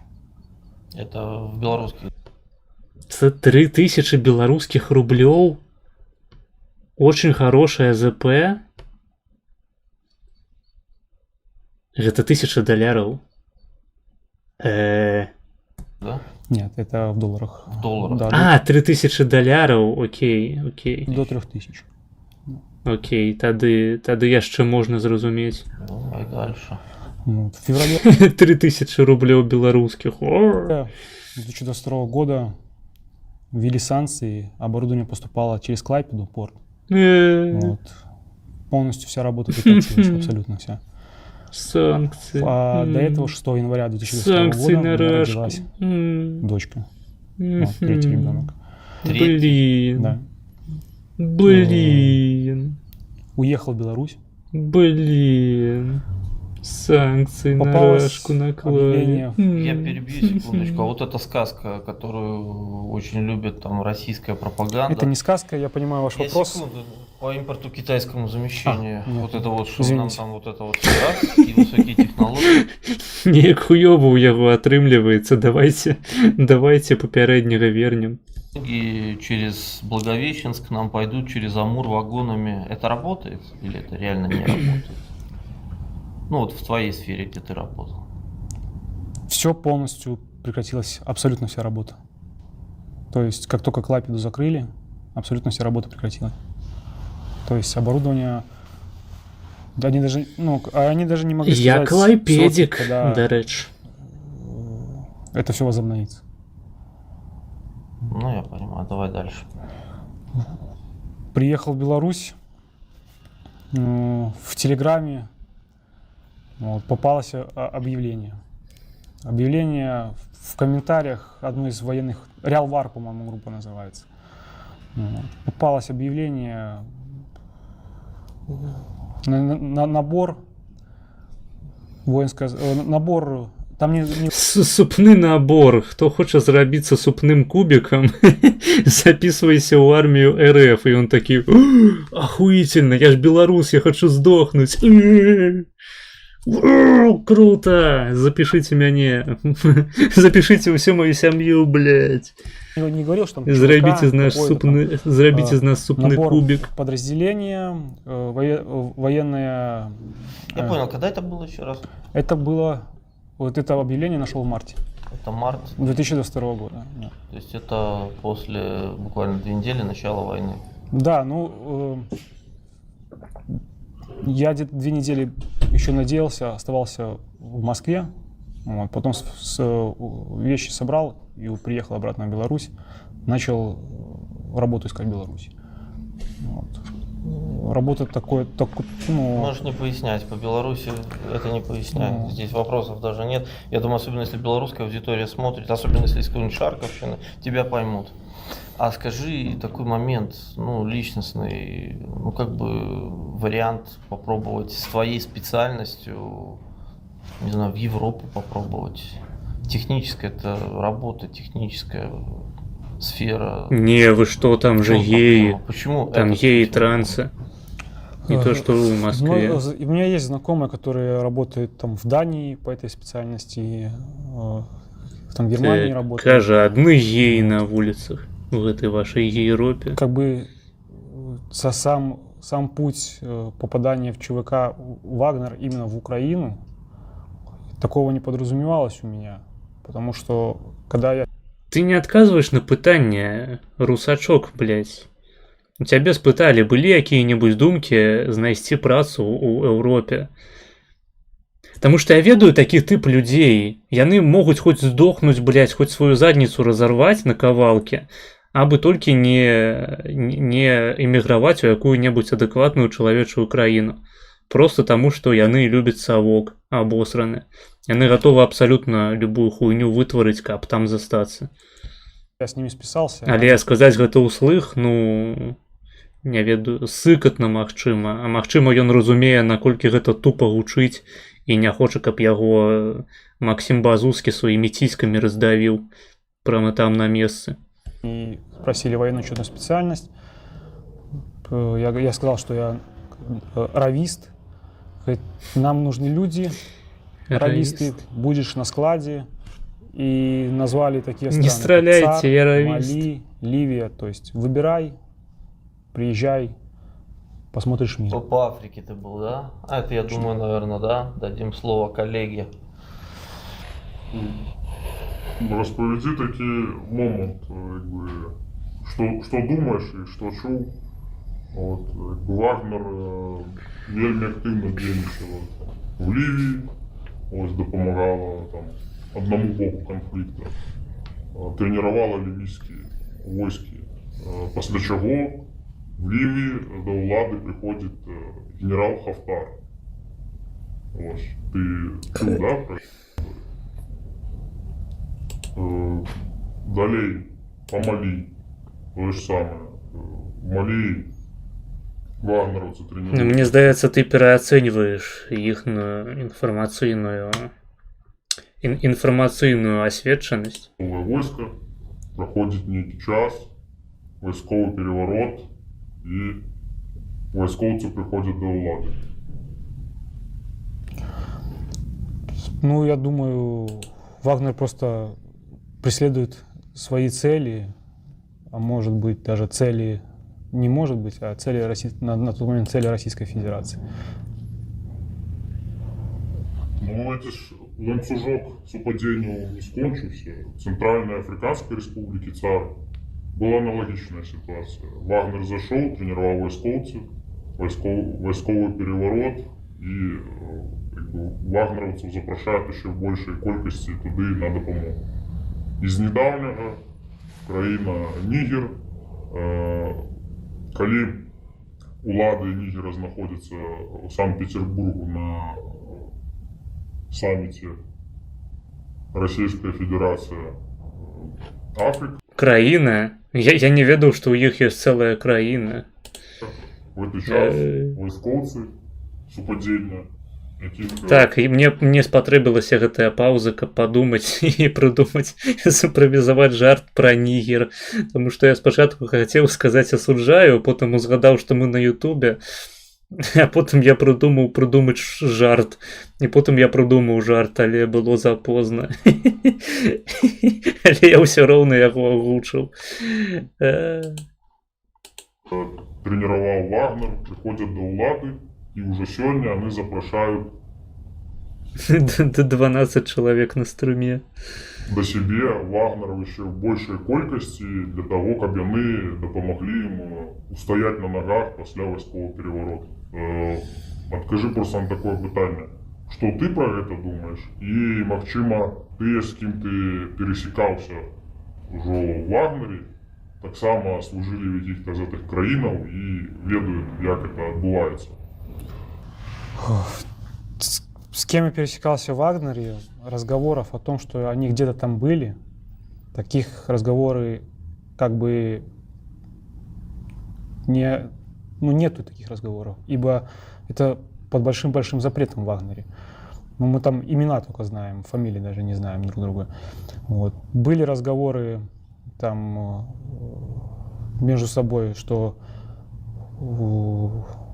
платят там, например, в Мали немножко меньше, потому что там не так жарко, как, например, как в ЦАР. В Ливии больше всего платили. Вот. Задачи, которые они там выполняли. Вот. Я думаю, обычный боец, обычный штурмовик Вагнера сильно не лезет в суть задачи. То есть наемник, ему поставили задачу, он делает за деньги. Гляди, вот ты сказал, что меньше платят там в країнах, где не так спекотно. Я так разумею, бывают выпадки, где человек, звыкшийся до заробку умовно там 4000 в Ливии, переезжая в ту же самую Мали, отримлювати менші гроші і хоче за все починає на горизонтальних сувязях з військовцями, так скажем, робити чорний нал. Що чув про це і що думаєш про це? Про Мали, про Черный Нал Мали, ЦАР, я не могу ничего сказать. В Украине у заключенных это было на потоке. Тому ти жадаєш сказати, що люди заробляють як можуть леві гроші, і я так розумію, що у кого-то щось, як зараз модно казати, отжимають. Можно сказать, не отжимают, потому что мирного населения нет. Просто зэки мародерят. Такие вещи, как скот. Это только зэки мародерили. Мародерили. Домашний скот. Стреляется, увозится, например, в Светлодар, продается мясо в магазинах.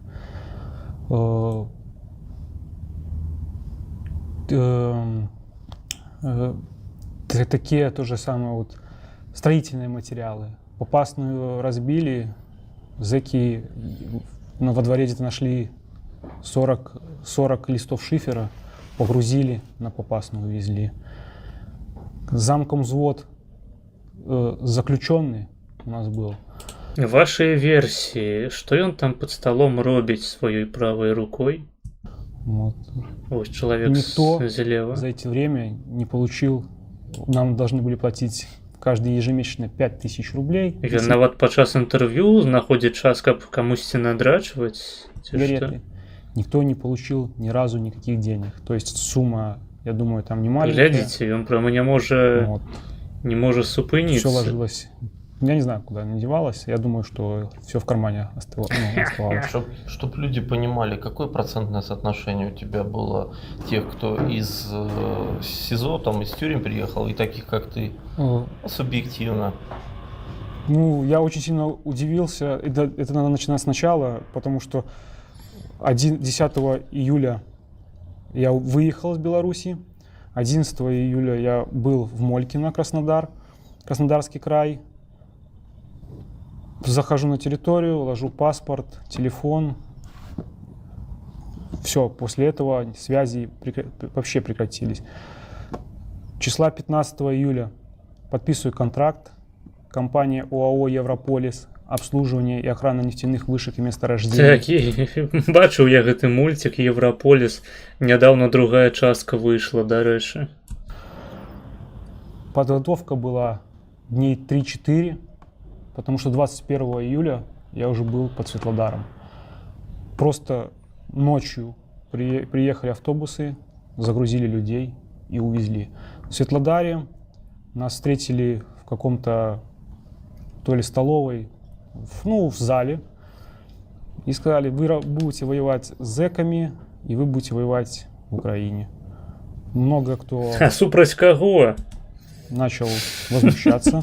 Супраць каго мы будем воевать с зэками? Никто не ожидал. Стоп, блять, я только что сам себе сапсаваў жарт. Трэба было сказать, с кем мы будем воевать с зэками. Блять. Там Что ж ты будешь робить-то? Ну, то есть хотели куда ехать, а многие просто были в шоке. А что-то кому-то доказывать и в Вагнере отказаться уже невозможно, когда ты контракт подписал. То есть это сразу смерть, правильно? Ну, люди как, просто, кстати, сказать, люди я просто не поеду. Что? Нет, такого вы не скажете. Ну, если я скажу, какой сценарий? Нету человека. Что с ним неизвестно. И когда ты поехал, вот процентное соотношение таких, как ты, Приехал, заключенных? было процентов 70, нет, 60 на 40, 40% это добровольцы. А вот после 1 месяца я был в 6 группах, все 6 групп были разбиты. Пополнение шло только через заключенных. Добровольцы практически иссякли. Добровольцы, их там было по 2 человека. Все 6 групп, все были соотношения, кроме первой, все было соотношение 80 на 20. 80% заключенных, 20% люди, которые вот любыми способами были загнаны в Украину. А як да вас, як да наёмнікаў ПВК Вагнера ставіліся у самой ПВК?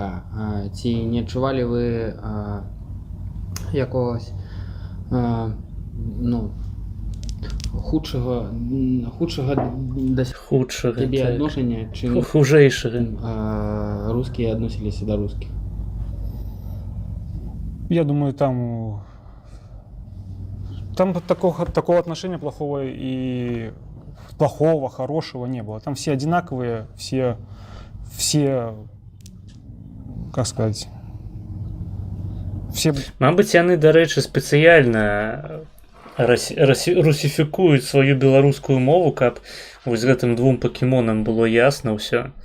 Але з іншага боку можна было бы зладзіць такі рэмейк сцэны з жыцці Брайана па Монты Пайтону, дзе рымлянін навучае габрэя, як правільна пісаць і чытаць. Было б забаўна. Беленька. Што Беленька? Бойцы, ну, штурмовики, и одна задача — идти вперед. Ці ты маеш на увазе Юрася беленькага?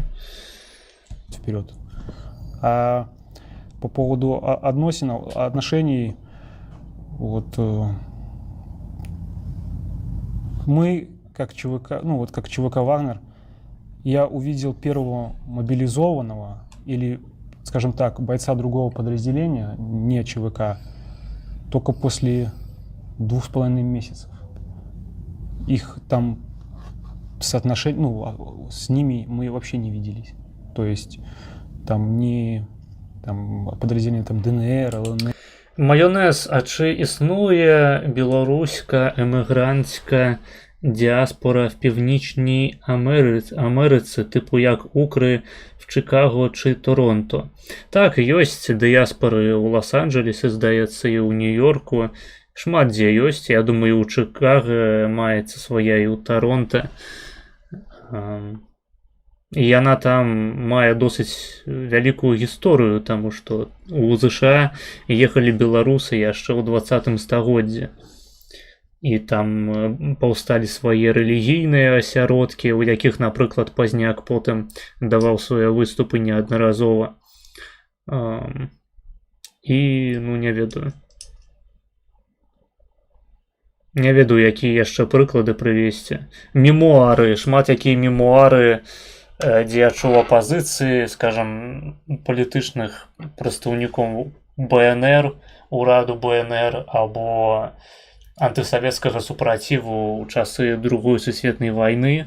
Яны выязджалі ў Амерыку і там выдавалі свае мемуары, свае кніжкі. Таму так, там ёсць дыяспора, і яна адна з самых моцных па свеце, вось у ЗША, у Канадзе. Ну, гэта стандарт, там, што ў палякаў моцная міграцыя, што ў украінцаў, ну, проста краіны, якія зарэкамендавалі сябе як свабодныя і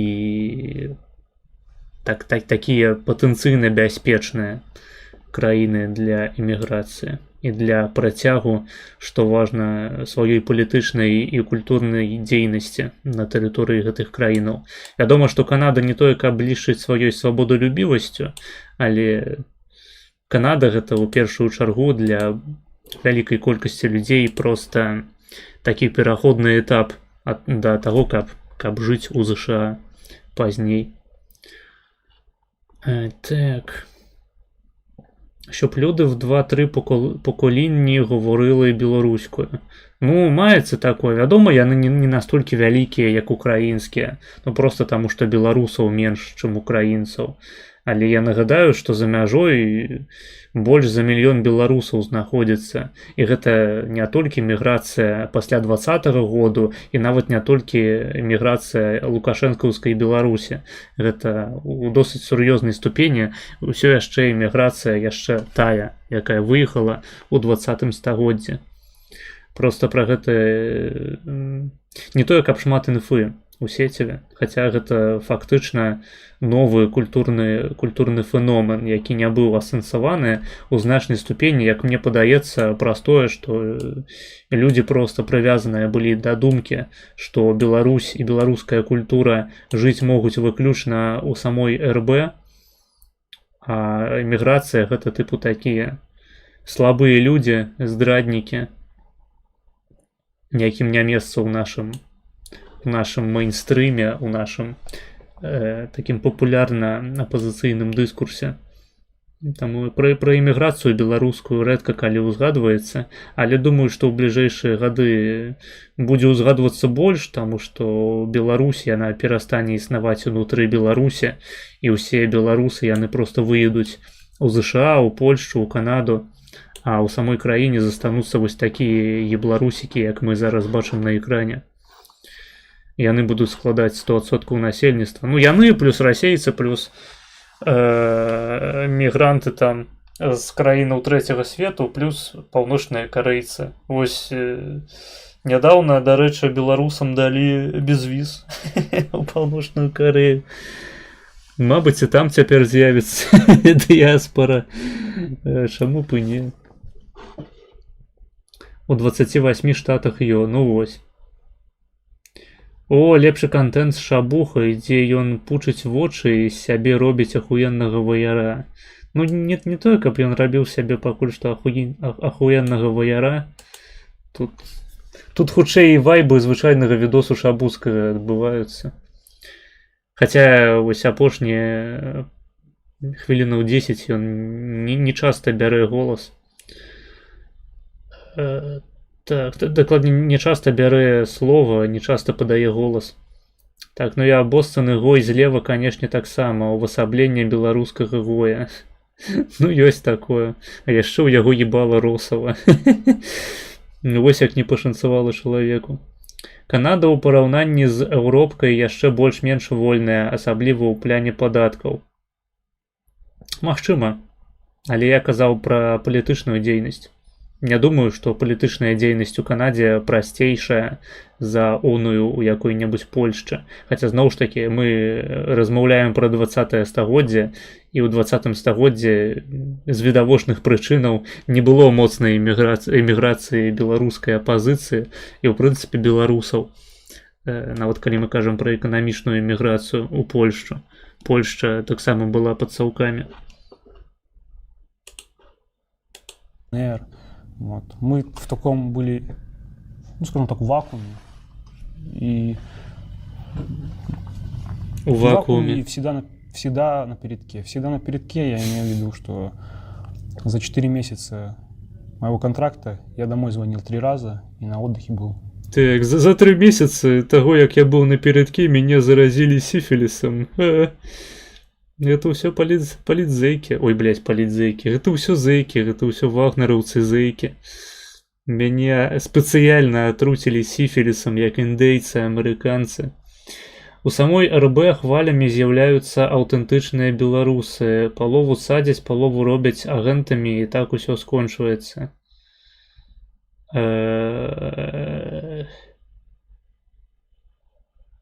Не вельмі ясна, вось, чыста механічна, як гэта адбываецца, на твою думку, таму што я лічу, што калі генетычны субстрат беларускі знішчаецца, то беларусаў у кожным пакаленні робіцца ўсё менш і менш. Домой звонил. 3 раза домой звонил, и на отдыхе был 3 раза. Отдых — это минус 5 километров назад в каком-то сельском доме. И все. Магчыма, там можна паспрачацца наконт таго, што не існуе ніякага чыста генетычнага субстрату беларусаў. І вы будзеце мець рацыю. Але, прынамсі, у чалавека павінен быць генетычны субстрат, каб яму не падабалася жыць у саўку. Вось людзі перад намі, ну не перад намі пакуль што, а вось тыя, што за кадрам пакуль што знаходзяцца, яны такім генетычным субстратам не валодаюць. Яны ебларусня, яны савецкія людзі. Прычым, хутчэй за ўсё, іхнія бацькі выглядаюць дакладна так жа. Ну, дык усё менш і менш, але ж яны нараджаюцца. Ну, гэта праўда. Гэта тая прычына, па якой санкцыі супраць Беларусі, гэта ўсё яшчэ памылка. Так, Маргінес, може, організуєш в Польщі заповідник білорусів, де вони будуть розмножуватись, навчатись правильним поглядам і т.д. Гэта ў планах, так. Адразу, як я зараблю мільярд даляраў на сваіх стрымах, я арганізую запаведнік беларусаў, каб усе маглі б прыйсці паглядзець, вось, пакарміць. Станеш батьком нації, як той тип, що заснував мормонізм.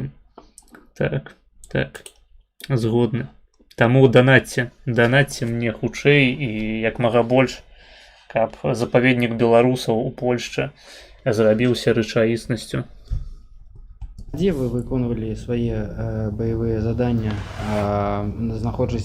знаходжачися на территории Украины? Под В Бахмутом. каких местах? Под Бахмутом, юг Бахмута. Под Бахмутом. Это Кадема, Отрадовка. Блін, калі Впервые- падфоташопіць вось гэтую хуйню, просто колер на форуме памяняць на белы, гэта ж будзе літаральна росаў, блядь. В первый день боевой я был возле ТЭЦ Светлодарской. Она называется Угледарская, по-моему, ТЭЦ. И потом начали севернее двигаться через Семигорье на Кадему. То есть Бахмут обходили с южной стороны. Это какие месяцы, какие числа? До Бахмута я не дошел. Не памятаю, якія гэта былі чысла, памятаю, іх было 8. Які зараз найпапулярнейшы беларускамоўні беларусы? Блядь, ты на яго глядзіш. Вось на мяне і на Максіма Шабуцкага. Мы два галоўныя беларускамоўныя беларусы. Нават пры тым, што Максім Шабуцкі ён і не размаўляе па-беларуску. 6-7 километров. 16 ноября я сдался в плен.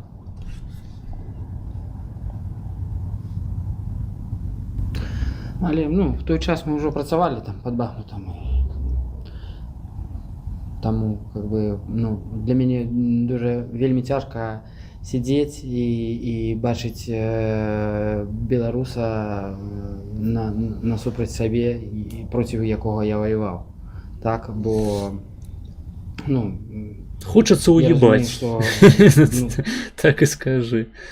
Блогеры, ха-ха-ха, бля. Ну вось ты смяешься, а я шчыра казаў, я ж сапраўды самы вядомы беларускамоўны беларус. І хто паспрачаецца з гэтым сцверджаннем?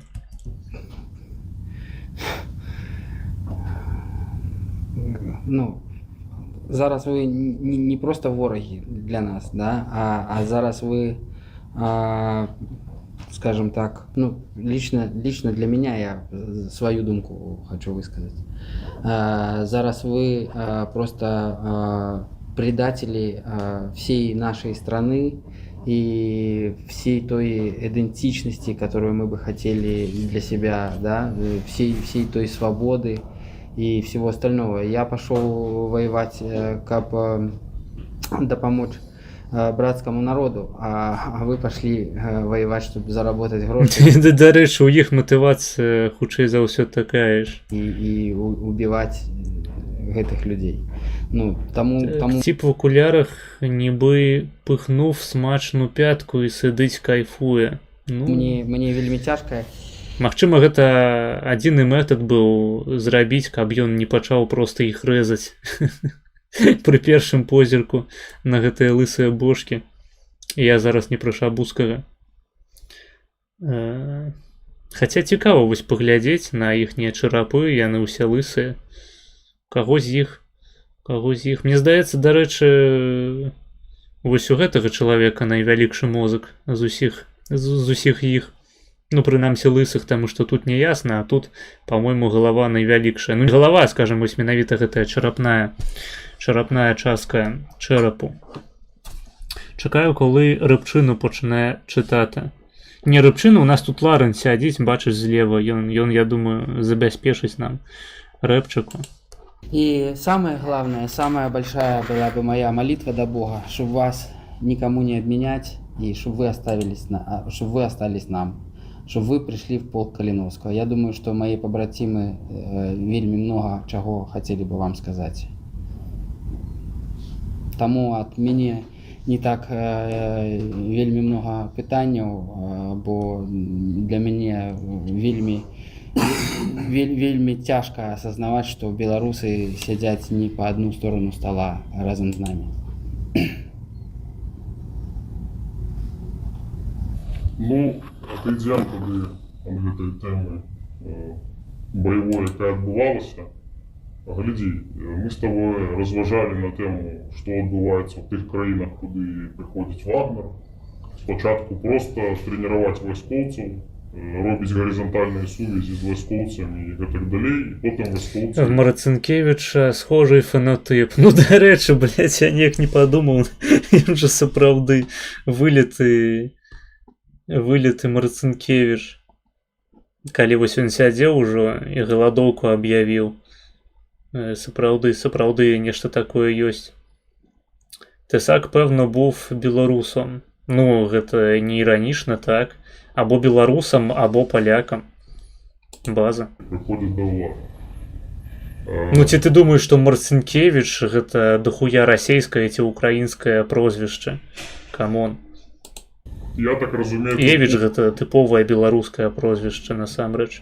Што Ну, вось менавіта такі канчатак. Знаходзіцца в Осіповичах, ось, ну і не толькі в Осіповичах, база в Осіповичах, і трэніруюць беларускіх вайскоўцаў, і не толькі вайскоўцаў, увогуле сілавікоў. З унутраных... І не толькі трэніруюць, яшчэ пашыраюць ім анусы. Ось. На твоё меркаванне і, магчыма, па тым камунікацыям, які ты яшчэ маеш, ты хутчэй за ўсё маеш, ці можа быць у Беларусі тое ж самае, што пры дапамозе Вагнер... Або евреям Пайсак. Ну, зноў ж такі, Евіч гэта не тое, каб габрэйскае прозвішча. То бок нават калі ў яго ёсць габрэйскія гены, нейкі габрэйскі субстрат, то ён не па бацьку ў яго, я дапускаю. Або ў ягонага бацькі ён не па бацьку. То бок там... Дамешак можа быць нейкі, але зноў ж такі габрэі нашы, яны фенатыпічныя, не вельмі не тое, каб моцна адрозніваюцца ад белых людзей, гэта ашкеназы. Еўрапейскія габрэі. Дык Тесак сам казаў, што яго дзед з Беларусі быў, калі я правільна памятаю. Ну вось. Пам-пам, пам-парам, пам-пам. Прывітанне. Дратіця. Вось такі скрымер. Скрымер. Просто завіталі. Што тут, каго тут? Здароў, як твае справы? Як канал пажывае? Ну, шо. Тэксцік зараз прыйшоў дамой невялічкі адпісаў, таму калі што можна знаёміцца, тэматычна, прысвечаны феномену дурака Блазана, вось, то бок гумарліваму такому феномену, што, каго, ну, паразважаў там яшчэ таксама трошачкі. Праўда, гэты посцік атрымаўся даўжэй, чым дэфолтнай маёй пасты, таму што не ўклаўся ў гэтыя 4000 сімваляў. Атрымалася на 2 абзацы болей. Але я думаю, ад гэтага не меней цікавей будзе для прачытання. Так. Вось, на стрыме смоўж, калі што. Шаноўнае спадарства.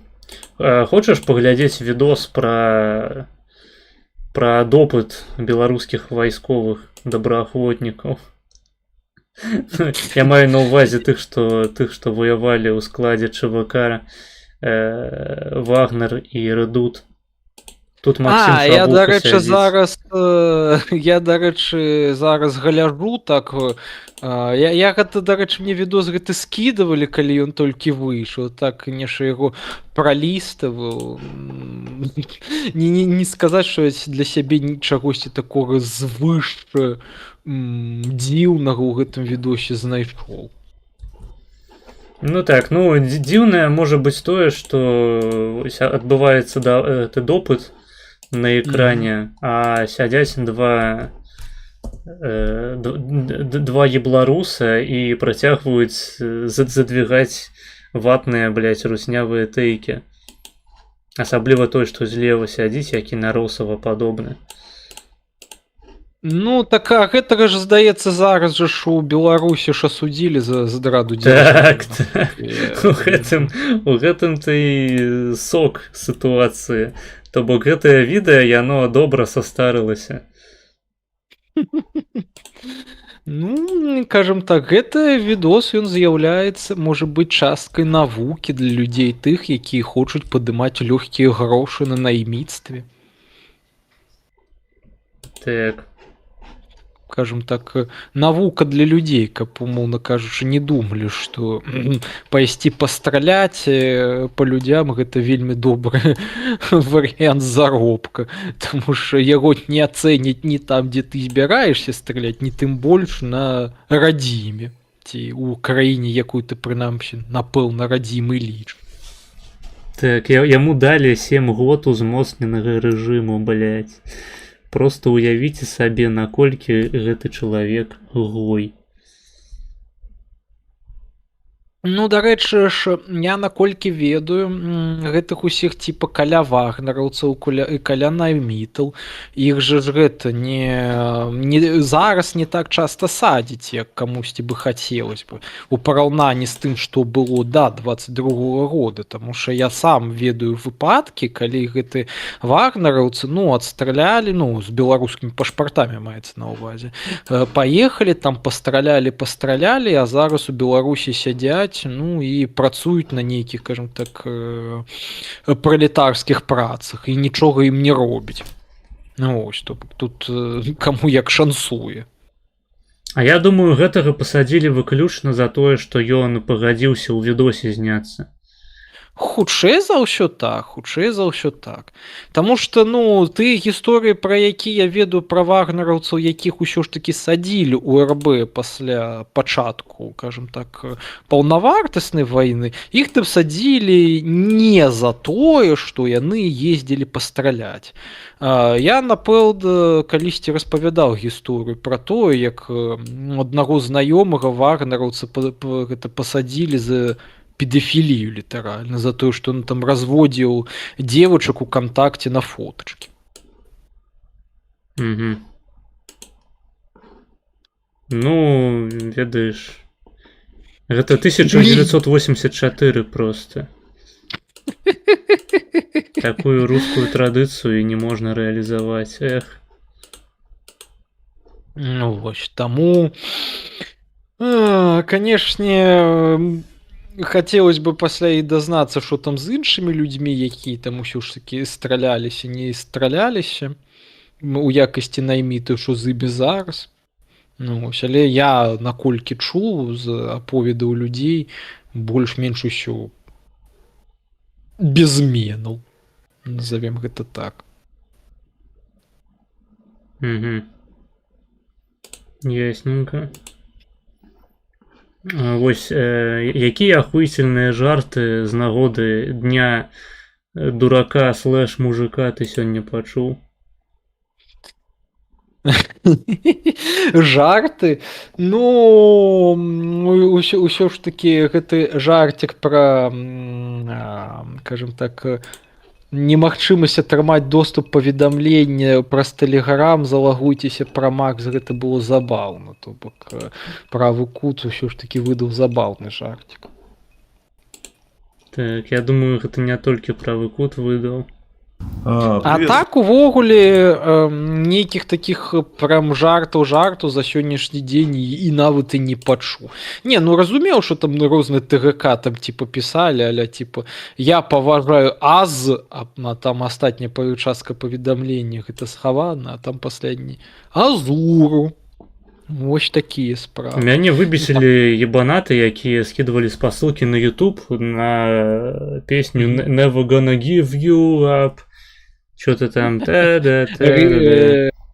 Просто пиздец, так. Вельмі смешныя приколы. Ну, дарэчы, у Гэты мужицкі гумор мяне падзаёк, блядь. Як жа добра, што гэта адзін дзень на год. У маёй дзяўчыны неіранічна, карацей, на вайсковай амерыканскай парцы намаляваны на спіне гіганцкі QR-код працуючы, які ты скануеш, там пасля цябе на рекроў кідае.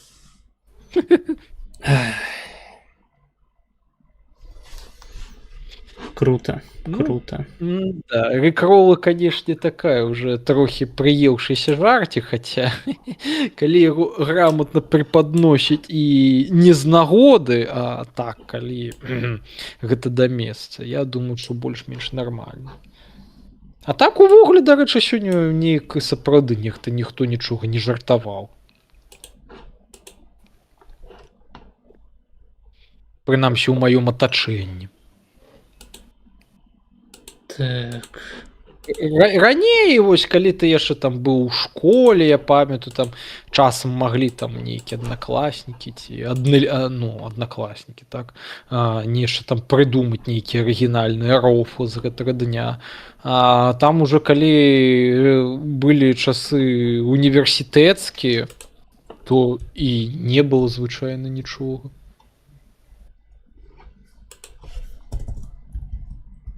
Так, я То бок неяк- спасылку. Ага. То бок неяк ведаеш гэты вайбы гэтага свята, умоўна, нават не свята, а проста дня, яны паступова, чым старэйшым апынаешся, тым больш яны выветрываюцца. Ну, гэта праўда. Гэта праўда. Так, я табе даслаў спасылку. Так, я пабачыў. Так, і хвілінку, у меня тут нешта са сценкі адвалілася, зараз праз хвіліну буду. Давай. Wait a minute.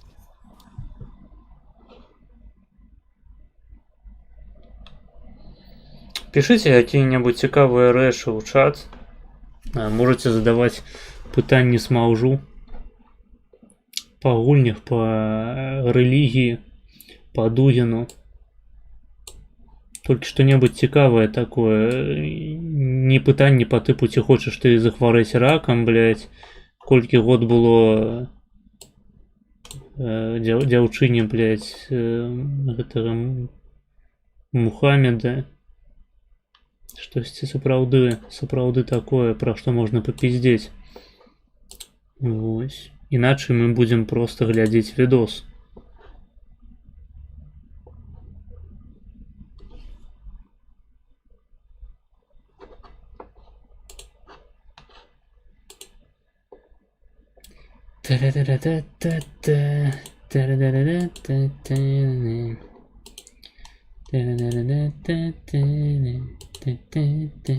Бля, трэба было вам кінуць гэтую спасылку замест стрыму. Вось я сёння неправільную спасылку закінуў на інтэрв'ю Дашкевіча. А трэба было спасылку на кліп. І потым сказаць: хе-хе. Я павярнуўся. Тут яшчэ правы кут напісаў нешта, магчыма, і ён далучыцца. О, ну ладно. Але так ці іначай, пакуль што без яго пачнем. Ну окей. Не думаю, што ён тут шмат згубіць. Сумняюся. Так, давай. Вагнер, какие-то силовики в Беларуси прийдуть до владу, скинуть Лукашенка, и как бы Вагнер узмацнится и отримает доступ до, так скажем, дробовых ресурсов, займется мародерством и так далее. Что ты думаешь? Ну, нужно контролировать Вагнера. Нужно контролировать... Хуяся, блядь. Ну, плохая. То бок яго ў наступны раз пасадзіць таксама. Я не ведаю, ці ён ужо не сядзіць дальше. Ну, гэта і не ведаю. Прынамсі, пра яго навінаў не бачу. Идея, чтобы Вагнер размещался на территории Беларуси. Это может быть любой сценарий. Вот просто скажи, як ти міркуєш, яны змогут скинуть Лукашенка и привести, ну, например, Карпенкова до ўлады? Блин, няўжо гэты відос скончыцца без аніводнага вымаўлення фразы «а можна па-рускі» або «ці можна па-нармальнаму». А то... Ну, я думаю, яны не ў тым стане, каб такое казаць. Да, по-моему, уже было такое. Ну да ладно. Паколькі Карпенков адэпт Яны не ў стане такое казаць, але ў стане сядзець і далей бараніць рашку, высірацца усялякай ватнай хуетой. Ну, просто ведаеш, калі ты верыш у гэта і ў цябе няма, кажам так, у галаве нават думак у тое, што можа існаваць нейкая альтэрнатыва і што гэта альтэрнатыва можа быць праўдай, так ты гэта нават не то каб бараніш, ты просто ну кажаш, што ты спавядаеш, умоўны сімвал веры. І ў гэтым праблема, што для такіх людзей ну гэта іх космас сэнсу, іх семантычная прастора, у якой яны існуюць, і яны што думаюць, што яны ж не кажуць нічога кепскага, яны думаюць, што яны ну скажуць, як іх там вучылі з дзяцінства там ці як там было ў іх там бацькоў, дзядоў і так далей. То бок яны ж не ўсведамляюць, што яны могуць казаць нейкую крамову. Вось у чым праблема. Так, я тут ваших, блядь, дзяцей забіваю. Дарэчы, Расія найвялікшая краіна ў свеце. Ну, найвялікшая Ну, все по факту. О, алло. братіць. Алло, Дару. вітаю. Ты Блядь. бачыў спасылку ў чаце? Да, я уже зайшоў. А, цудоўна. Вось. Глядзеў гэтае відэа? Ці Нет. ты не перайшоў яшчэ А на гэта Messenger Max? Я в процессе. Так. Пішуць, госць Гэта прыемны, але свежае? ён быў на дне волі ў BDSM маске. Гэта праўда? Чаго? Не ведаю, я Гэта про мяне. не ведаю я ніякіх аматараў БДСМ. Гэта рэальна? І я такое не практыкую. Ну і дарма. А мы вось практыкуем, мне нават грошы за гэта плоцяць. Паглядзі на экран. І ты сёння вось прыабшчышся, так бы мовіць. Не, Маска БДСМ маецца на ўвазе Беларускі дзяржаўны саюз моладзі.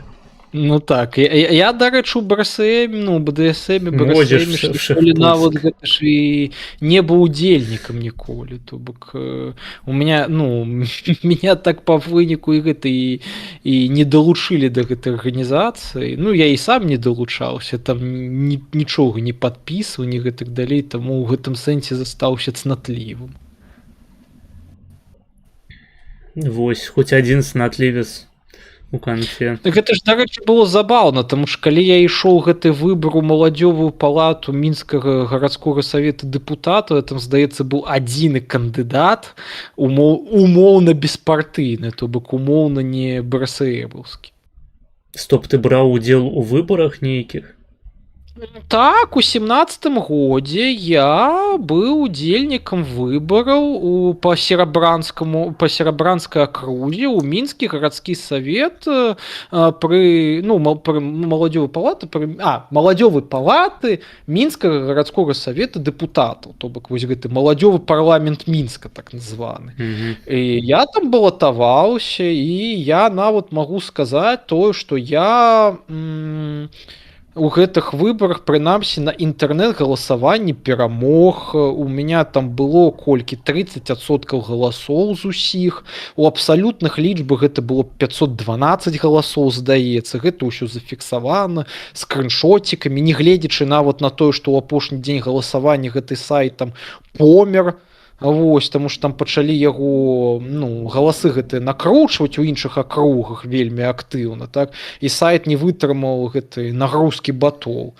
Але на этапе галасавання выбаршчыкаў, якое праходзіла, дарэчы, у маім ліцэі, а галасаванне выбаршчыкаў гэта што такое? Дарэчы, гэта вельмі дэбільная схема была, таму што я нават тады не разумеў, у чым прыкол. Якое? Ад навучальнай установы, дзе вучыцца кожны з кандыдатаў, ішло па 5 так званых выбаршчыкаў, так?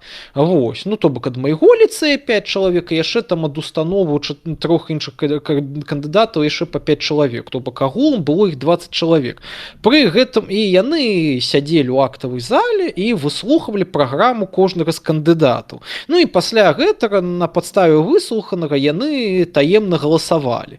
Праблема якая? Ну, першая, самая банальная, а хто гэтых выбаршчыкаў, кажам так, абіраў?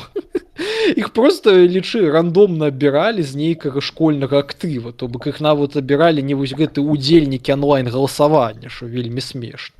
Па-другое, гэтыя выбаршчыкі яны маглі галасаваць за свайго ж кандыдата, то бок, ну, кандыдата ад сваёй, кажам так, установы навучалі. І таму вельмі, кажам так, лагічна можна было ўявіць сітуацыю, што кожная шкалка ці ліцэй, ці там яшчэ нешта, там тэхнікум, здаецца, адзін быў, яны бы галасавалі самі за свайго кандыдата. Вось. Я так думаў, так і будзе. Але пасля, калі там, ну, размаўлялі з выбаршчыкамі, там усё ж такі маі ліцэісты трохі, кажам так, паднатарелі на тым, каб прадстаўнікі нейкіх іншых школак за мяне прагаласавалі. Я думаў, што я на гэтых выбарах, ну, перамагу, ну і буду сядзець. І думаў бы, о, ніфіга сі, не сістэмны чалавек у гэтай фігне. Але што адбылося? Адбылося, так. Адбылося тое, што адзін з кандыдатаў, а гэты кандыдат быў з прозвішчам Цыганкол, ён балатаваўся ад нейкага ліцэя МЧС. Вось. І, карацей, ён быў у камісіі па падліку галасоў, і ён лічыў галасы. І цяпер давайте здагадаемся, хто атрымаў перамогу на серабранскай акрузе нумар 9? Лукашенко. Нет, перамог менавіта гэты Цыганкол, ён, карацей, прайшоў гэты моладзевы парламент.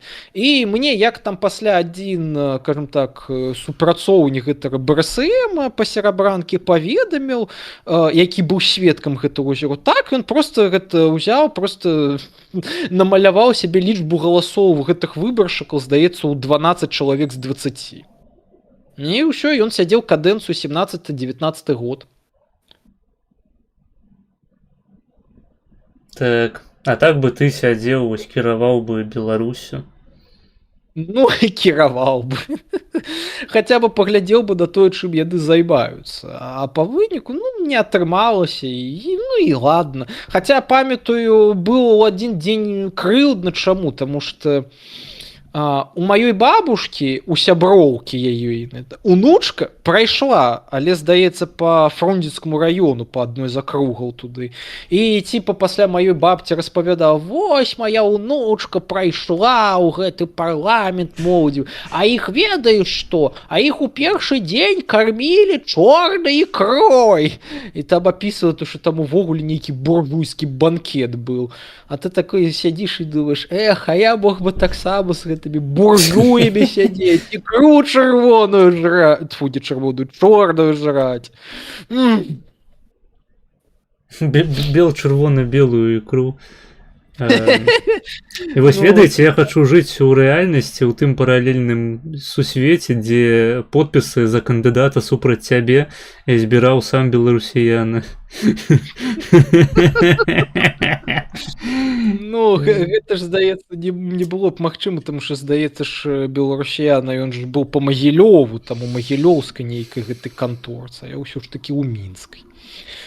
Ось, такая вось гісторыя. А я памятаю, што я ж там увогуле нейкую праграму інтэрнетную типа рабіў гэтак далей, але мне нават з гэтай праграмы трохі перашкаджалі. То бок там быў сайт спецыяльны, там на сайце была старонка кандыдат. І ты мог яе весці як такой мікраблог, але запісы ў гэтым мікраблозе яны рабіліся, ну, разумела, праз адміністрацыю сайта, не табой непасрэдна. І каб зрабіць там пост, гэта трэба было тэкст публікацыі публікацыі і медыа для публікацыі дасылаць пашатку гэтаму рэдактуры гэтага сайта. Ну, а яна брсэмская была. Ну і што, я там дасылаў нейкія матэрыялы, па выніку яны з усіх матэрыялаў 10 пастоў яны апублікавалі толькі адзін і апублікавалі з них, напэўна, самыя херовыя фоткі яшчэ, дзе там усё размылена было. А я там што памятаю, хадзіў там, узяў там нейкае інтэрв'ю 4 нейкіх ветэранаў гэтай другой сусветнай вайны там паразмаўляў. Дарэчы, гэтыя самі размовы яны трохі паказальны нават на сённяшні дзень, і яны маглі бы, кажам так, для пэўных людзей развеяць, кажам так, вобраз такой, ведаеш, такой гераічна цанатлівы некаторых гэтых ветэранаў. Ну, правда, на той момант гэта такія ветэраны-падпольшчыкі, якія там у 13-14 год былі гэтымі партызанамі, да? Вось. Цікавы эмпірычны матэрыял па выніку быў. Яшчэ там нейкае, то што я там ехаў гэта на 23 лютага я зрабіў відос, памятаю, типа, ну, віншаванне, разумела, да? Але як я гэта зрабіў? Я паехаў на мінскую стэлу і набыў там гэтых гваздзік. Набыў там гваздзік, типа, некалькі, типа, белых і чырвоных. Ну, я думаю, у якой паслядоўнасці колеры былі, усе б разумела, якія. Ну і вкінуў гэта туды. Яшчэ нейкі відосы туды закінуў з прыбіраннем яшчэ нейкі відос, я памятаю, зрабіў з прыбіраннем тэрыторыі, але я туды на монтажы закінуў на фон музыку вось гэтую турбафолк сербскі, типа пантэры. Яны гэта ўсё нічога, бляха, не публікавалі. А я памятаю, з мяне нешта бамбіла, типа, якога хера вы гэта не публікавалі. Правы кот, а ты ж таксама удзельнічаў у выбарах у моладзевы парламент, правильно? Да. Фракція Анкапов, продаем краіну, там нешта такое было, по-моему. Не? Ну ладно. Да. Продалі мать, продадим і краіну. А, так, дакладна, вось цяпер я ўзгадваю. Там яшчэ першым пунктам праграмным было завоз дзяцей з трэцяга свету ў Беларусь, правильно?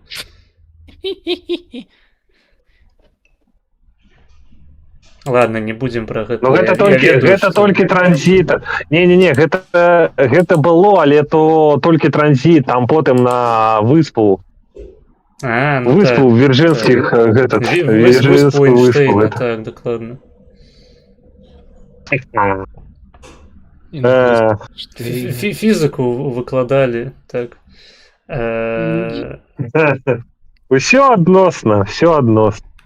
Я, дарэчы, у меня ж праграма была ў межах гэтых выбараў, гэтых маладзёвых, нейкая прям такая сур'ёзная, там, я памятаю, над ней нешта нават сядзеў, думаў, то бок там не ўкідваў нейкі. Там, дарэчы, праграмы ў кандыдатаў іншых былі вельмі смешныя. Я там увогуле нешта такое малістка закінуў, типа, пра рэформу адукацыі, то што вось у меня ёсць праект, я там сапраўды ж праект, на 20 сторонок распісаў, типа, вось у меня такой праект, каб зрабіць адукацыю Беларусі максімальна профільнай, так. Ну, адразу бачна, сам... Профільнай? Яна, по-моему, і так ужо рофільная, куды яшчэ больш? Не рофільна, профільная. Профіль былі, да. Ну, неважно, але я памятаю, быў, карацей, у меня в акрузе такі кандыдат імям Елисей. І вось у яго, а ён быў, карацей, маладзёвым актывістам маладзёвага блока гэтай камуністычнай партыі Беларусі, што ўжо было само па сябе смешна. І он, карацей, прям са сцэны, я памятаю, заклікаў скасаваць 2 месяцы летніх канікул і зрабіць замест іх ува ўсёй Беларусі, типа ў школах гэтую працоўную практыку і адпраўляць шкаляроў прыкладна з класа 5 працаваць на заводы. І он прям рабіў гэты акцэнт, каб ішлі менавіта на Атлант збіраць халадосы. Ну, вы разумееце рэкламную стратэгію Атланта цяпер. Яна ў гэтым і заключаецца. Лабізм па-беларуску. Ну, то Фактично, як анкраб. прийшов. Мгм. Що вам не Під подобається? червоними стягами. Ну, до речі, ось наконт виборів. Що думаєте про вибори у КР? Ну, я хочу паглядзець на таемнага госця ў суботу, таму што менавіта ад самай прэзентацыі таемнага госця на канале Маргінез будзе залежаць, я думаю, меркаванне ўсіх гледачоў Маргінеза у дачыненні да таго, ці ўдзельнічаць у них і ці падтрымаць гэтую ініцыятыву. Ты кажы гэтат падрабязней усіх 5 гледачоў Маргінеза. Ну так. Правда, сёння 5 гледачоў Маргінеза ўзялі з сабой сваіх подружак па ходу і разам глядзяць трансляцыю. 10 зараз? Так. Так. Пішуць, як я разумею, Yellow Corridor, не ведаю, што гэта, бы адпраўляў дзяцей проста на Атлант. Корнер. Пэўна, мелася на ўвазе корнер. Пішуць, я буду галасаваць за таго госця, які будзе 4 сакавіка. 4 сакавіка? Ну ты спазніўся, мне здаецца, хлопец. Маргінез, назаві ягоную мянушку поўнасцю. Мянушку? Якую мянушку? Імя і мянушку? Што, блядь? Нейкая заманюшка, по-моему. Я не буду нічога называць.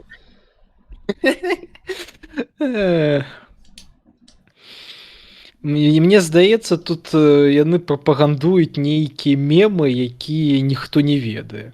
У тым ліку і я. Таму што сапраўды пра каго маецца на ўвазе. Ці гэта і пра госця патэнцыйнага? Пра госця даведаецеся на стрыме у суботу.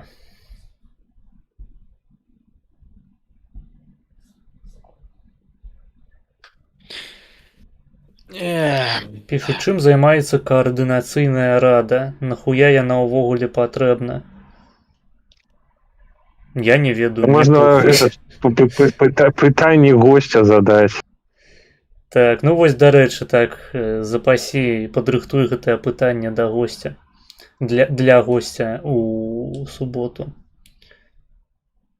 Так, тут у чаце ёсць чалавек, які цэлы стрым жадае ўсім анкалогію. Паходу, у яго нейкі пунктик на гэтым.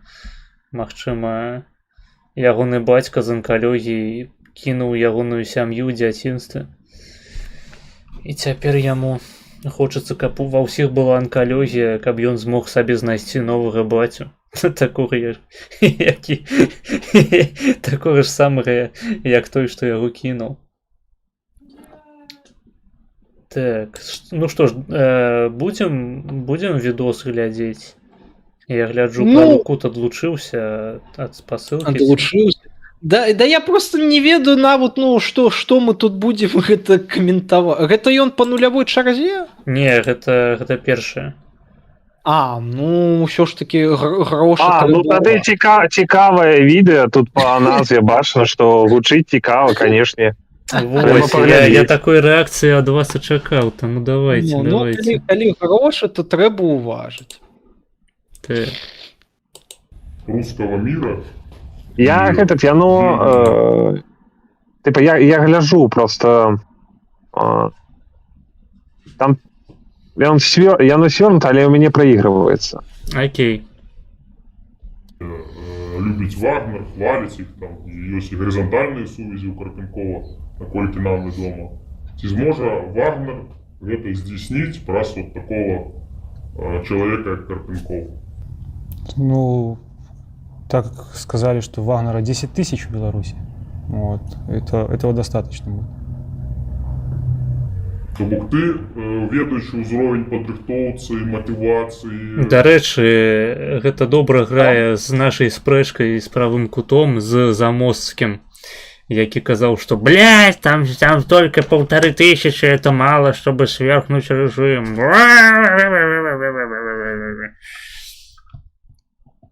Так, прабачце, я Для ўсё колькі яшчэ трэба? траўмаваны гэтай спрэчкай. А дзе Замоцкі? Ён гэта Ён жывы? пакрыўдзіўся на ўсіх і больш не адсвечвае. За что? И, Ну, за тое, што мы, не ведаю, не хочам слухаць ягоныя ахуйцельныя думкі, спрачаемся з імі. Я не ведаю, яго там, у яго ж ёсць твиттер, у яго там сваё разуменне таго, што такое Беларусь, змаганне за Беларусь. То бок, ну, у чалавека просто ў галаве адбываецца нейкая барацьба на маіх стрымах. Таму як бы... Моя барацьба. Боже, Твиттер, господи, самая ненавистная пляцоўка. Пасля ТикТок. Я больше ненавижу ТикТок. Потому что не ведаю. Увогуле гэты кароткі фармат, што паведамленняў, што відэа меня максімальна раздражняе. Хаця разумею, што, напрыклад, мне па ходу для канала трэба будзе калісьці рабіць нарэзкі відосаў на каротенькія рылсы, каб прыцягваць аўдыторыю. Але я яшчэ не ведаю як, таму што я ўсё ж такі, кажам так, наратыў у відэа ён ідзе плынна дастаткова. І я гэта на рылсы наразаць пакуль not understand. Не, ну я таксама ніколі не разумеў, як можна знайсці столькі часу, каб сядзець піліць рылсы пастаянна.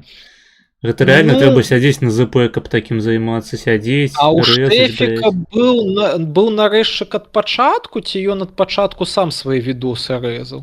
Не ебу, я ніколі не глядзеў Штефіка на такім узроўні. Штефік ён падняўся на рылсах, прынамсі, як ён сам кажа, то што яго вялікія відосы ніхто не глядзела, вось калі пачаў свае відосікі рэзаць на рылсы, то там аўдыторыя набірала. Ну, магчыма. Забірайце, пацаны. Ну, але ці ён сам іх рэзаў, ці што? Не, ну на рылсы, прынамсі, відосы можна рэзаць у самім Ютубе. Гэта зручна. Там ж ёсць жа гэтая, типа, кнопка кліпы зрабіць. І ты там можаш браць сам гэтыя кліпы рабіць, гэтыя рылсы для Ютаба.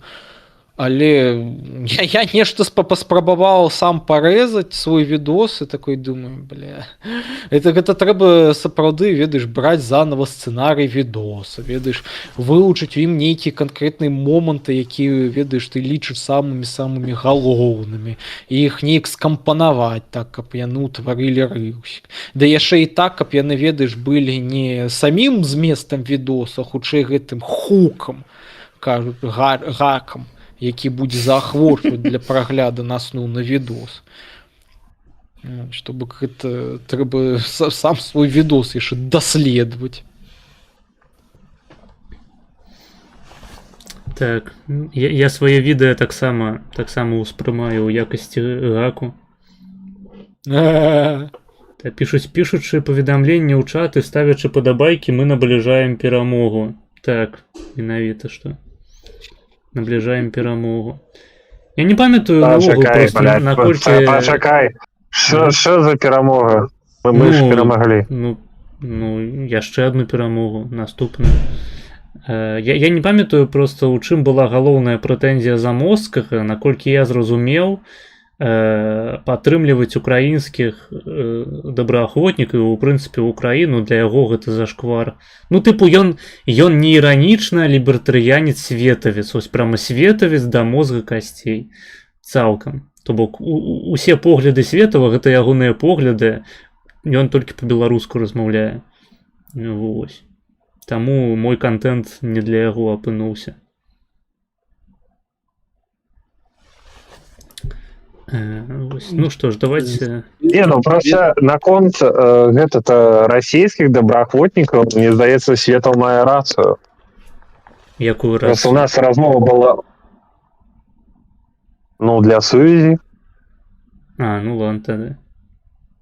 Ну, вось, размова-то ішла аб беларускіх.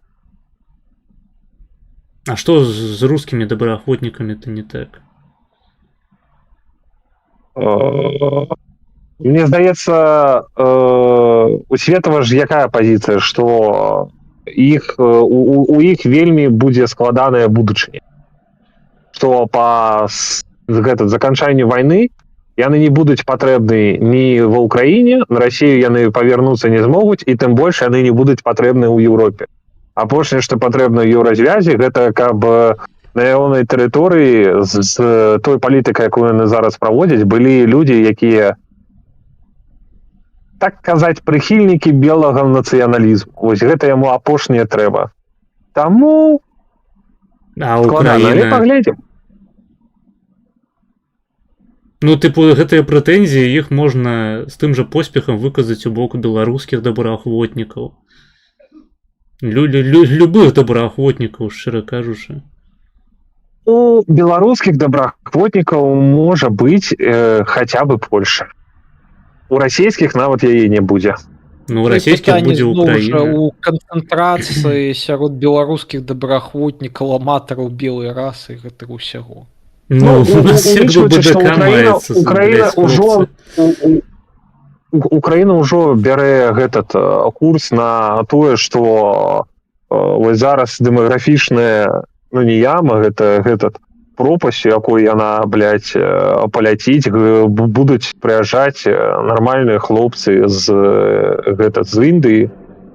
Таму апошняе, што ў краіне трэба, гэта будуць мясцовыя. Ёсць які-небудзь, ну, канкрэтныя сведчанні, што яна ўзяла курс на гэта, ці гэта проста нейкія пляны? Добра, справядлівае заўважанне. Да, гэта пакуль гэта ўсё толькі гэтат на ўзроўні гэтат губамі. На ўзроўні здадаёцтва гэта ўсё пакуль што.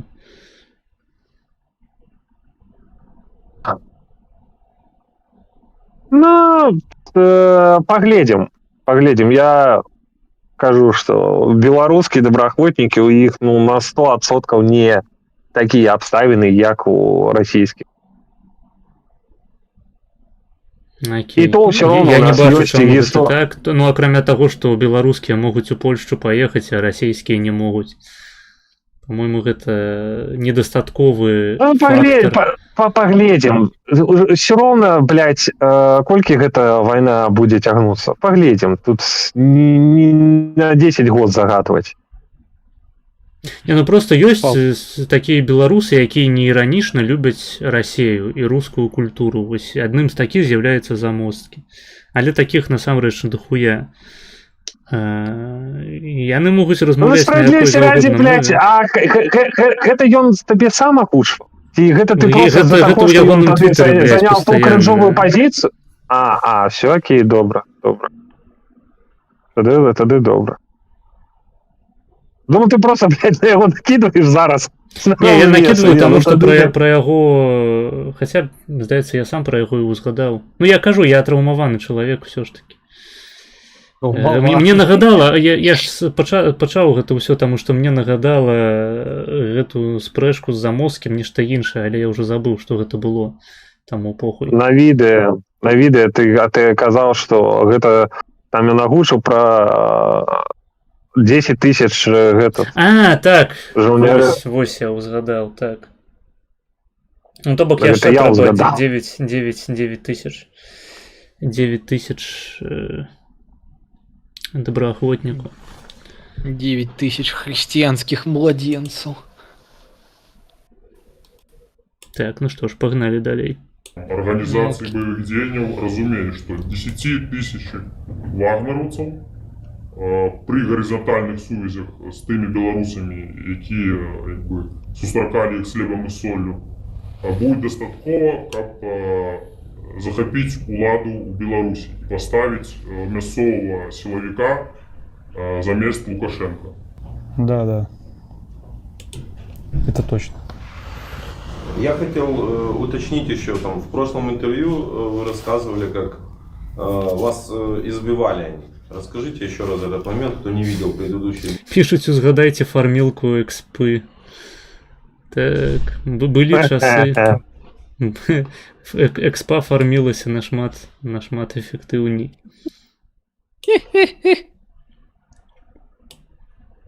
Пытаюць, а што ён пра эракультуру піша? Ну, зайдзі ў Твиттер, пачытай.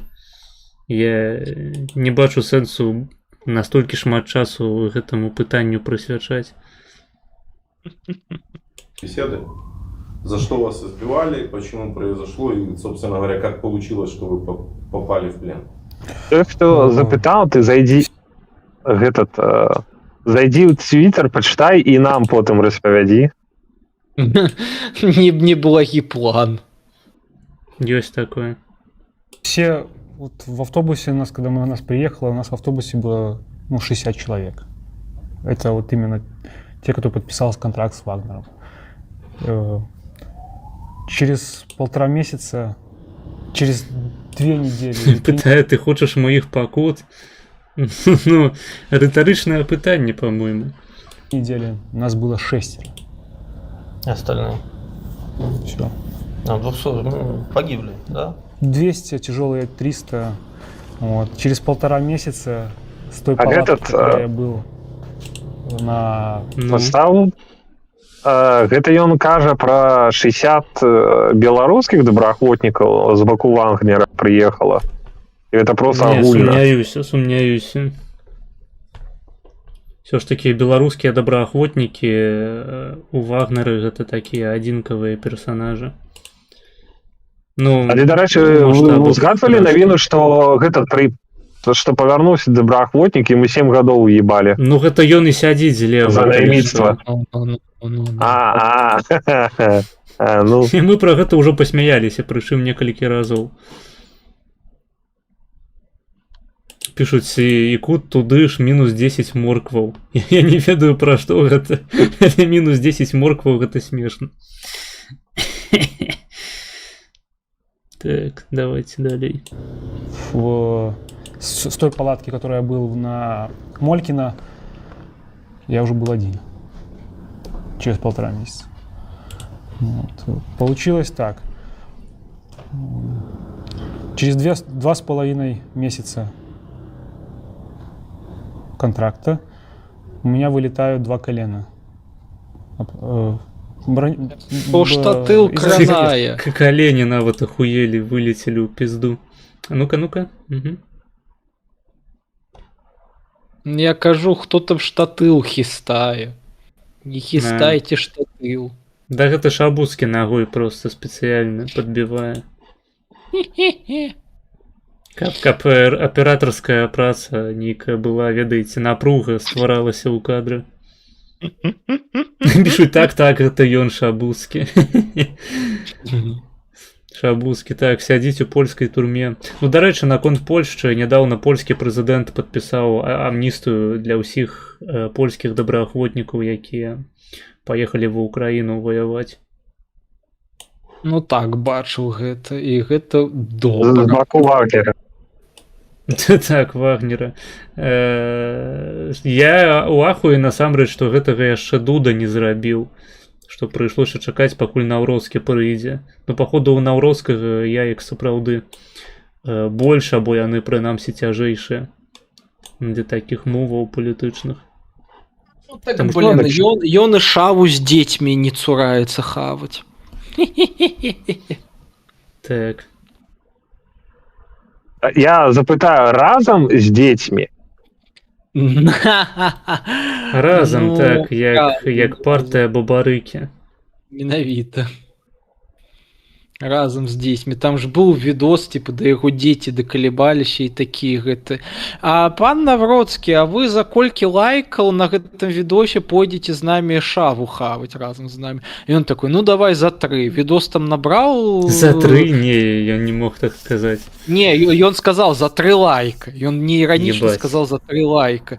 Там відос, разумела, набраў мільярд гэтых лайкаў рэпостаў, і ён пасля не іранічна прыехаў у нейкі калгас да гэтай шкалаты і сядзеў з імі, хаваў, ну, разумела, там яшчэ, пакуль там гэта ўсё здымалася, хаваў з імі шаву. Пры ўмове таго, што ён, здаецца, гэтай шкалаце шаву і праставіў. Прыехаў туды такой у спартыўных штанішках, у кросах і ў такой гэтай скурнай гэтай, ну, правда, гэтай не касусе, ну, просто дэфолтнай скуранай курцы і сядзеў з імі там нешта хаваў шаву. Было такое, так. Пишуць, ён сказаў 4. Все, атрымліваецца напиздзеў. Ну, выбачайце. Ну, I'm sorry. Звёл. Касусе, сядзеў касусе калянусе. Эх, котик пришел. А я бы шкада, что Наврозкі вось не з'еў кебаб з Шабуцкім. Вось просто ў ягоным шоу, прыкіньце. Вось прыкіньце, Наврозкі б вырашыў замест таго, каб да Мэнсона прыходзіць перад выбарамі ў шоу, ну як шоу, такое палітычнае шоу, скажем. Прыкіньце, калі б ён вырашыў прыйсці просто да Шабуцкага на канал і з ім з'есці, аформіць з ім гэты шаверма-патруль. Нормально. Вось колькі б за яго тады людзей прагаласавала, я думаю, што значна больш. Ну так. 60%. Хотя калі б ён бы правёў бы рэформу замене польскіх кебабаў на нармальныя стравы з нармальным начыненнем, было бы яшчэ больш галасоў. А то польскія кебабы бедныя на начыненне. Гэта, дарэчы, сапраўды так. Або калі не бедныя, то прыходзіцца плаціць за іх нейкія неверагодныя грошы. Але гэта галоўным чынам праз тое, што кебабы іх тут робяць усе карычневыя людзі. Вось у Менску любая шава амаль што гатавалася белымі людзьмі. Ну, я бедное начинение маю на увазе не по объему ингредиентов, по их разностайности, потому что, ну, тут же кебаб, это что? Это мясо, сос, суровка. А гэта, ну, трохі беднавата. А вось калі ты там хочаш больш нейкіх іншых інгрэдыентаў, там уже нейкі памік, там агурчык, гэта трэба шавы вышукаваць. Я вось, напрыклад, вось у меня самая смачная шава да некаторага часу тут у Польшы, гэта было не іранічна афганскія кебабы, таму што яны там прынамсі начыненне больш разнастайна клалі, і цыбулю, і мор, і гэта і моркву, і гэта і агуркі, і памідоры, і сос нармальны. Ніхуя себе. Зневажанне да жанчын. Не, там, дарэчы, жанчын не было. Не, тое, што ты агучыў зараз, дык чакай, у нас пад гэтым турэцкі, ну, туркі, нейкія людзі не еўрапейскага выгляду, у іх ататюрк вісеў. Да, не славянскага выгляду, но яны не былі чорныя. Вось, у іх ататюрк вісеў на ўваходзе, у іх таксама был і фету можна, і дадатак, і феты был, і халапенью. Ну, адна справа дадатак, за які ты грошы плаціш, а іншая справа, калі гэта ідзе, кажам так, у такім базавым камплекце. Таму што ўсе гэтыя дадаткі гэта наёбка для гояў, блядь. Ну, таму, хаця і ёсць тут вось гэта сеткавы кебаб. Базавы комплект, вось ёсць дэфолтная шавуха, яна тыпа за 20 злотых. А ёсць там шавуха экстра. У ёй там грибы, феты, она будет каштовать 25 злотых. Вот ты хочешь так, но ты не хочешь, как была шавуха за 20 злотых, и ты яшчэ за 5 злотых сверху додаешь фету, блядь, и грибы, правильно? Не, мы хочам, каб не было, у прынцыпе, варыянту за 25, каб за 20 было ось... Або каб быў толькі варыянт за 25, разумееш? Не, дарэчы, калі ёсць, ну, умоўна кажучы, уже гатовы варыянт за 25 з дадаткамі, я нічога супраць не маю. Але я маю супраць таго, калі ў тебя на выбар літаральна шавы адрозніваюцца толькі памерам, там, M, L, XL, але каб сфармаваць сябе смак нейкі, ты павінен сам сябе дакідваць нейкія дадаткі, над гэтым думаць, так? Таму што, ну, не ўсе людзі, напрыклад, ведаюць, з якімі інгрэдыентамі спалучаюцца. Ім, наадварот, падавай гатовае меню. І звычайна у такіх шавах, дзе ўсё ж такі ёсць, скажем так, кастамізацыя шаверм, праблема заключаецца ў тым, што гэта кастамізацыя вельмі абрубленая, і яна не такая разнастайная. А там, дзе ёсць нейкая разнастайнасць, яны звычайна, ну, будуць прайсам павышэй, што для некаторых студэнтыкаў, ну, выбачайце, некамфортна. І на фоне гэтага ўсё ж такі прыгадваеш нейкія, ну, шавермныя з Беларусі, дзе, ну, разнастайнасць шав навук саміх кшталтаў па начыненню у менюшцы яна была вялікая, то бок там ажно да такога, што ты мог замовіць себе шаву з рыбай. Дзе ты ў Польшы купіш себе шаву з рыбай? Я ў Варшаве не сустракаў увогуле. Не, я і ў Менску ніколі не купляў. Нават калі б я мог, я б насраў хутчэй гэтую шаву, чым бы я яе купіў. Ты застаў гэтат у Менску папа донер? Папа донер, так, я ел там, і там былі ж там гэтат была же рэкламка, у іх гэтат ой, я забыл, чымсьці гэтат была шавуха, і было прикольно, калі хочаш гэтат паехаць, ну, ты едзеш у метро і можаш паехаць гэтат на станцыю спецыяльна, і можна было загадзя замовіць праз, я ўжо забыл пра што, ну там ты ў калейку атрымоўваеш гэтат замову, і можаш падгадаць, калі ты прыедзеш, і адразу яе забіраеш. Бля, у іх столькі смачных шавух было, бля. Я спадзяюся, яны зараз засталіся.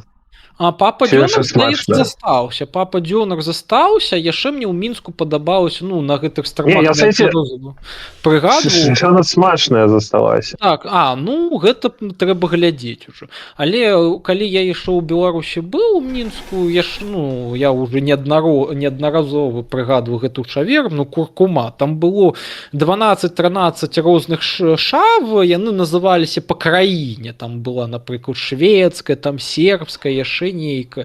І ў іх былі вельмі збалансаваны і разнастайныя начыненні. І гэта, вельмі мне падабалася. То, што можна было, кажам так, пад настрой і, кажам так, пад патрэбу выбраць себе шаву. А тут, вось, на жаль, у Польшы, такога, на жаль, няма. Я лічу, што ў Польшчы трэба развіваць наадварот культуру сталовак, вось гэтых малочных бараў і запеканак. У малочную гэты бары млечныя я тут час ад часу хожу, і я іх люблю. Вось. Яны, па-перша, капейшныя, як сталоўкі, а па-другое, яны смачныя дастаткова. Вось. Я ось сам памятаю, часам хадзіў туды і любіў там себе браць гэту суп гэты таматны з макарошкамі, ці там дранікі з гэтымі грыбамі, таксама нармальная тэма. Ось, правда... У палякаў сапраўды вельмі гэтат распаўсюджана, блядь, не з мясам дранікі, а сука з грыбамі. Смачна, але дзе мяса? У іх, ведаеш, прынамсі у нейкім сеткавым бары млечным дранікі з мясам яны падаюцца не як калдуны, то бок не ўнутры самога драніка мяса, а хутчэй як такія дранікі з гуляшом. Гэта таксама смачна, я лічу. Дранікі з гуляшом? Да, то бок вот у тебе, вось тебе накидывают на талерку 3-4 драніка, і пасля зверху гэта заліваюць гуляшом. Окей, я подумал, что неяк, блядь, гуляш засовывается ў дранік. Не, тады гэта быў бы просто колдун дэфолтны. Дмитрий? Так, менавіта ён. Я, дарэчы, калі быў малы, гадоў 8, і даведаўся пра існаванне гэтага Змітрука калдуна, я вось увесь час думаў, што ён назваўся менавіта ў гонар гэтай стравы. Бульбы з мясам. А я заўсёды думаў, што Максім Шабускі ўзяў сабе прозвішча таксама ад гэтай стравы, а потым яго проста памяняў. Ай, да. А ўвогуле, дарэчы, нешта так прыгадаў, вось вы як дранікі гатуеце з гэтым, з мукой, без мукі? Без. Я памятаю, калісьці капыткі хацеў зрабіць сябе, усе ж ведаюць, напэўна, што такія капыткі, так? Зафігачыў гэта... цеста проста. Бульбянога цеста. А я там неяк іх так зрабіў вялікімі, дык у мяне атрымаліся такія бульбяныя панкейкі, ці аладушкі, каму якое больш слова падабаецца. Бульбяны гэтыя аладушкі, гэта вельмі смачна. Гучыць цікава насамрэч. Гэта па смаку хутчэй за ўсё павінна быць як вось гэтыя пірогі рускія. Нават не, нават лепей. Увогуле гэта, ну, я праўда не памятаю, як я іх ужо рабіў, але ну па факту гэта ж сапраўды просто пюрэ перамешана з мукой, каб зрабілася цябе вось такое бульбяное цест. І ты пасля гэта просто на патэльні вось такімі мікрааладушкамі смажаш і ўсё, ну і кушаеш. І гэта сапраўды смачна, асабліва калі ты пад гэтыя там не ведаю нейкі бочак, ну гэта ці сала, ці просто нейкія кавалкі мяса ўзяў, пасмажыў і кушаеш. Давайте відэа глядзець. Што, хаваць Есці захацелася? А наступная плошка рысу толькі рана, блядь, на сняданне. Не, іх просто калі рэцэпты з бульбай, блин, я люблю рэцэпты з бульбай. Так. Але у нас тут засталося хуй да ніхуя. Ну ладно, давайте поставим. Ну давай. Броник был 21 Да, килограмм. Да. Вот. Такого понятия, как вылетело колено, такого не было. То есть мы тебе сделаем полегче службу, и я иду зачисляюсь в подразделение ПТУР, там, где ракета 38 килограмм. Носить ракеты на ПТУР. Бои были тяжелые, особенно когда Отрадовка была. Вот перейти через эту трассу, там, где терриконы. Пиздец, ён смелы, ён павярнуўся да гэтага Чалікса, які перад гэтым казаў яму, што яму цяжка ўдзельнічаць у гэтай размове, таму што яны ваявалі тады менавіта ў той час па іншы бок. Ён такі паварочваецца, ты памятаеш, як мы на вас скидывалі, блядь, ракеты 30-кілаграмовыя, смактаць, как вы, бля. У гэты момант трэба зацытаціць Елізарова, пачатак яго песенкі «Усімі намі улюбёнай». Пра руны і свастыкі. Это ж сам комплект. Ну, не важить. зусім яна, ну ладно. Про якую ты? Чорний коптер?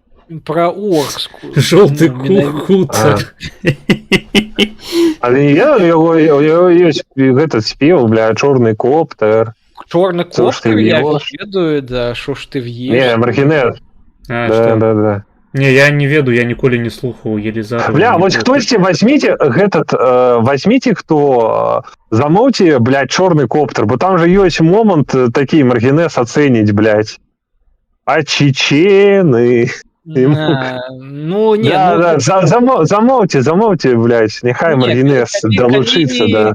калі, кажам так, Маргінес любіць песні пра чеченцу, то хай замаўляюць уже адразу гэту Елізарова масковскую лірическую. Ці гэтую «Мальчик Умар». Мальчик у Так само мамі. «Мальчик Умар», «Московская лирическая», «Чёрный коптер».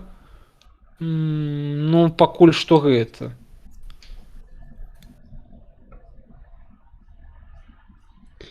Так, замаўляйце вось гэтыя тры песні, тры ўсадніка, блядь, апакаліпсісу. Спасылкі на донаты ў апісанні. Потери были огромнейшие. И всех, кто где-то там был в таких подразделениях. Пішуць, Марк нідзе не ваяваў, таму гэты палонны мог яму не троткі глядзець, а і пасаць у вочы бяскарна, мо таму Марк і ў акулярах. Не ведаю, хто там ваяваў, хто не ваяваў. І не ведаю цябе ў чаце. А, стоп, блядь, гэта Гена? Стоп, секундочку. Ну, написано Гена Мне Тавр. просто... бля, а я просто раней не заўважыў, што гэта Гена піша. Марк. Блять, я думаю, что Марк... Я думаю, что паведамленне про тое, что Марк яшчэ больш мемны персонаж за шабу. Гэта про Марка Няуса. Ай, блять. Так, ну прывітанне, Гена, дарэчы, вось я нарэшце заўважыў, што гэта ты пішаш. Так, ну окей, тады веру. Тады веру на слово. В подразделениях, там, таких подразделений, как там поднос боеприпасов, поднос БК, нас всех собирают и говорят, людей нету, вы идете в штурма обратно. До тот момент мне оставалось 6 дней. Я полностью в отказ. Я никуда не пойду. Вось, Гена, по твоім меркаванні, хто з 4 чалавек на экране з'яўляецца найбольшым вояром? Не пойду, мне домой. Маргинез. Сразу вроде как... А? Маргинез. Гена, откажи Маргинез. Так, я вояр з лукашизмом. Прекратилось. Потом начали реально собирать этих людей. Ко мне приезжают, собирайся. Я говорю, я никуда не собираюсь. У меня 2 дня остается. Я никуда не поеду. У меня уже все. Я свое уже, скажем так, отбегал. На что меня садят в машину, привозят на подвал, там, где командир отряда, то есть не командир группы, а командир отряда, командир взвода, еще один командир взвода, начинает со мной разговор. Разговор закончился о том, что... Піша Гена, по результативності 100% маргінез. Ну, слухай. Приємно, дякуй. Хаця, вось, я думаю, што з Шабуцкім я мог бы яшчэ пацягацца, прынамсі. У меня длинный язык, я слишком много хочу, и решать они тут будут, сколько мне служить, и когда я домой поеду. Ну, не ў сэнсе фізычным, таму што фізычна з Шабуцкім я б, канешне, не вытрымаў. Ён бы мяне проста ўзяў сярод сваіх ціцек, вось маю галаву прыціснуў бы і раздавіў бы яе, як у серыяле гэтым Invincible. Просто... И мне была пизда перманентно. 2 имплантанта, бровь, вся левая сторона, ребра. Это тебя избивают, в смысле, да? Да. Закидывают на нулевую, на передок. Закидывают у конфу. Часа 2. Просто мусор. Ты я волан, бля.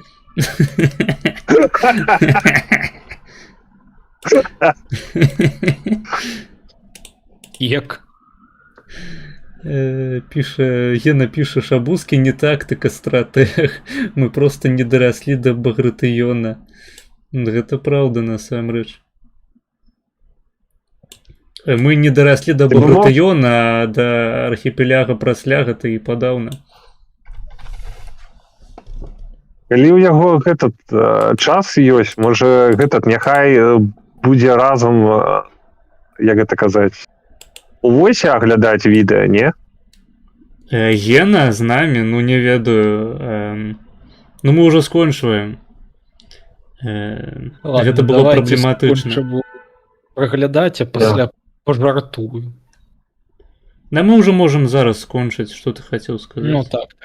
Да не, просто зараз параллельно залез на пошту студэнцкую, а там прислали віншаванне, так скажем, з нагоды Великдня каталіцкай. Так, нам таксама дасылалі. Так яно так просто кринжево выглядае, типа, это, дрот за докторанта докторанца, типа, жычэвы шыскегу дабрэга, б. И такой напіс літаральна гэта. Ось вам віншаванне. Залончнікі жычэння ПНГ. І гэта нават не пікча, не гэта, там просто спасылка на паштоўку. Чакай, яно ж в нядзелю. Не так рано, не? Заўтрашняга ж дня выходныя. Ну, я ж сёння таму разбіраўся са сваімі справамі, таму што у бліжэйшыя пасля дзён 5 я не змагу тут увогуле пытанні вырашаць. Буду сядзець, пісаць, скажем так, сюжэт для... Ну, не сюжэт, а сцэнар для новага відос. І пасля гэтага яго і здымаць. І можа быць, дай бажэ, пасля каталіцкага вялікдня ён будзе ўжо апублікаваны. Таму сачыць. Так, а якая тэма? Ну, я вырашыў ўсё ж такі працягнуць гэтую, кажам так, разбор пакуль гульнявых міфалогіяў, тычышыхся канфлікта, на тэму якую мы зараз відос глядзім, так? Але буду разглядаць ужо вобразы хаасітаў і імперцаў. Таму што, да, там яшчэ больш, кажам так, будзе цымісл і прыкол. Ну і таксама прыгадаем ужо, кажам так, спачылага Ягора Пагарома, таму што ён тут таксама сваю ролю адгуляў. Так, ну, дарэчы, гэта ж Пагрому належыць фраза... Пагрому належыць фраза аб тым, што расейцам трэба гуляць не за касмадэсант, а за хаос. Менавіта. І менавіта ў яго па гэтаму татушачка адпаведная на лакатку была. Ну, пра гэта я ўсё распавяду падрабязней ўжо ў відосікі, бо там на самой справе цікавая гісторыя, і ў ёй замешана ўжо мною прыгадваем у відосікі першым Яраврацік. Ну, звучыць цікава, я не ведаў, што ты там этот Вархаммер разглядаеш. Ну, агулам я-то просто артыкул невялічкі па гэтай тэме ўжо пісаў год таму, але я накапаў яшчэ дастаткова матэрыялу апошнімі днямі, і матэрыялу накапілася, каб гэты артыкул, па-першае, пашырыць, а па-другое, перавесці яго ў фармат відоса. І таму, спадзяюся, будзе цікава, каб усё ж такі разглядзець, чаму, кажам так, прынамсі з боку некаторых рускіх нацыяналістаў вайна в Украіне разглядаецца літаральна як вархаммераўскі ерас Хоруса. Окей, цікава. Блядь, ну яны ебланы, конечно. Ну, що зробиш? Жывуць жа людзі, блядь. Так, людзі. Слухайце, нам ужо трэба скончваць на сёння. Давайте з вами развітаемся. Ну так, нам. Можа табе? І мне, і нам. Дзякуй, што прыйшлі. Няма за што, дзякую за магчымасць далучыцца. Ну вось. Да, прагляд відэа. Спадзяюся, што гэта не сапсавалі табе крыху там. Та нормально. Аккурат разнастайнасць контенту не нашкодзіла, я думаю. Ось, давайте. Думаю, ну, дзякуй. Так, давайте, дзякуй, што запрасіў. Всё. І добрага вечара. Узаемна. Так. Дзякуй. Давай. Такс. Развіталіся з гасцямі. Ну і з вами будзем развітвацца ўжо, таму што мы адсядзелі 3 гадзіны. Даглядзім у наступны раз, або пасля наступнага разу, таму што ў наступны раз у нас будзе патаемны кандыдат у каардынацыйную раду. Вось, ад спісу голас ці наш голас. Па-мойму, карэктней сказаць наш голас, таму што ён так называецца. Не ведаю, чаму мне перадалі інфу, што ён называецца проста голас. Ну ладно, гэта іхняя праблема. Вось. Наколькі я разумею, я пакуль што ўсё яшчэ не магу разгалошваць імя госця, таму для вас гэта будзе сюрпрыз.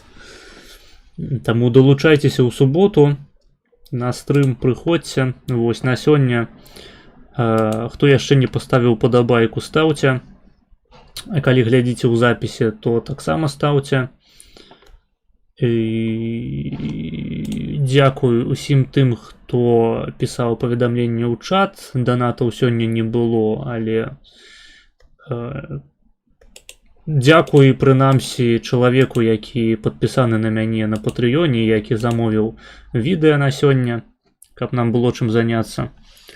Дзякуй усім, хто проста глядзеў, дзякуй усім, хто будзе глядзець у запісе. Так ці іначай гэта дапамагае прасоўваць стрымы і мой канал на Ютубе. Вось. Подписывайтесь на канал на Ютубе, на Твичи, на Кику. Подписывайтесь на канал у Телеграме. Подписывайтесь на Patreon, там есть подписки платные и бесплатные. Подписывайтесь, ну, дарэчы, на Patreon там раю ознакомиться со списом бонусов, потому что на некоторые подписки там лепей адразу их оформить, чем стримить нават на трансляциях. Ну, хіба што вы хочаце бачыць алерты на экране, тады данатьце просто па спасылках у апісанні, вось на якія я таксама вас скіроўваю. Подписывайтесь на Twitter, на Instagram. Долучайтеся да серверу у Дыскордзе. У нас там перыядычна праходзяць тыя самыя каткі у Ваху. Таму, калі хтосьці хоча прымаць удзел, можаце гэтым заняцца. Вось, усім дабранач, усім салодкіх сноў і пабачымся неўзабаве. Давайте. Пакуль.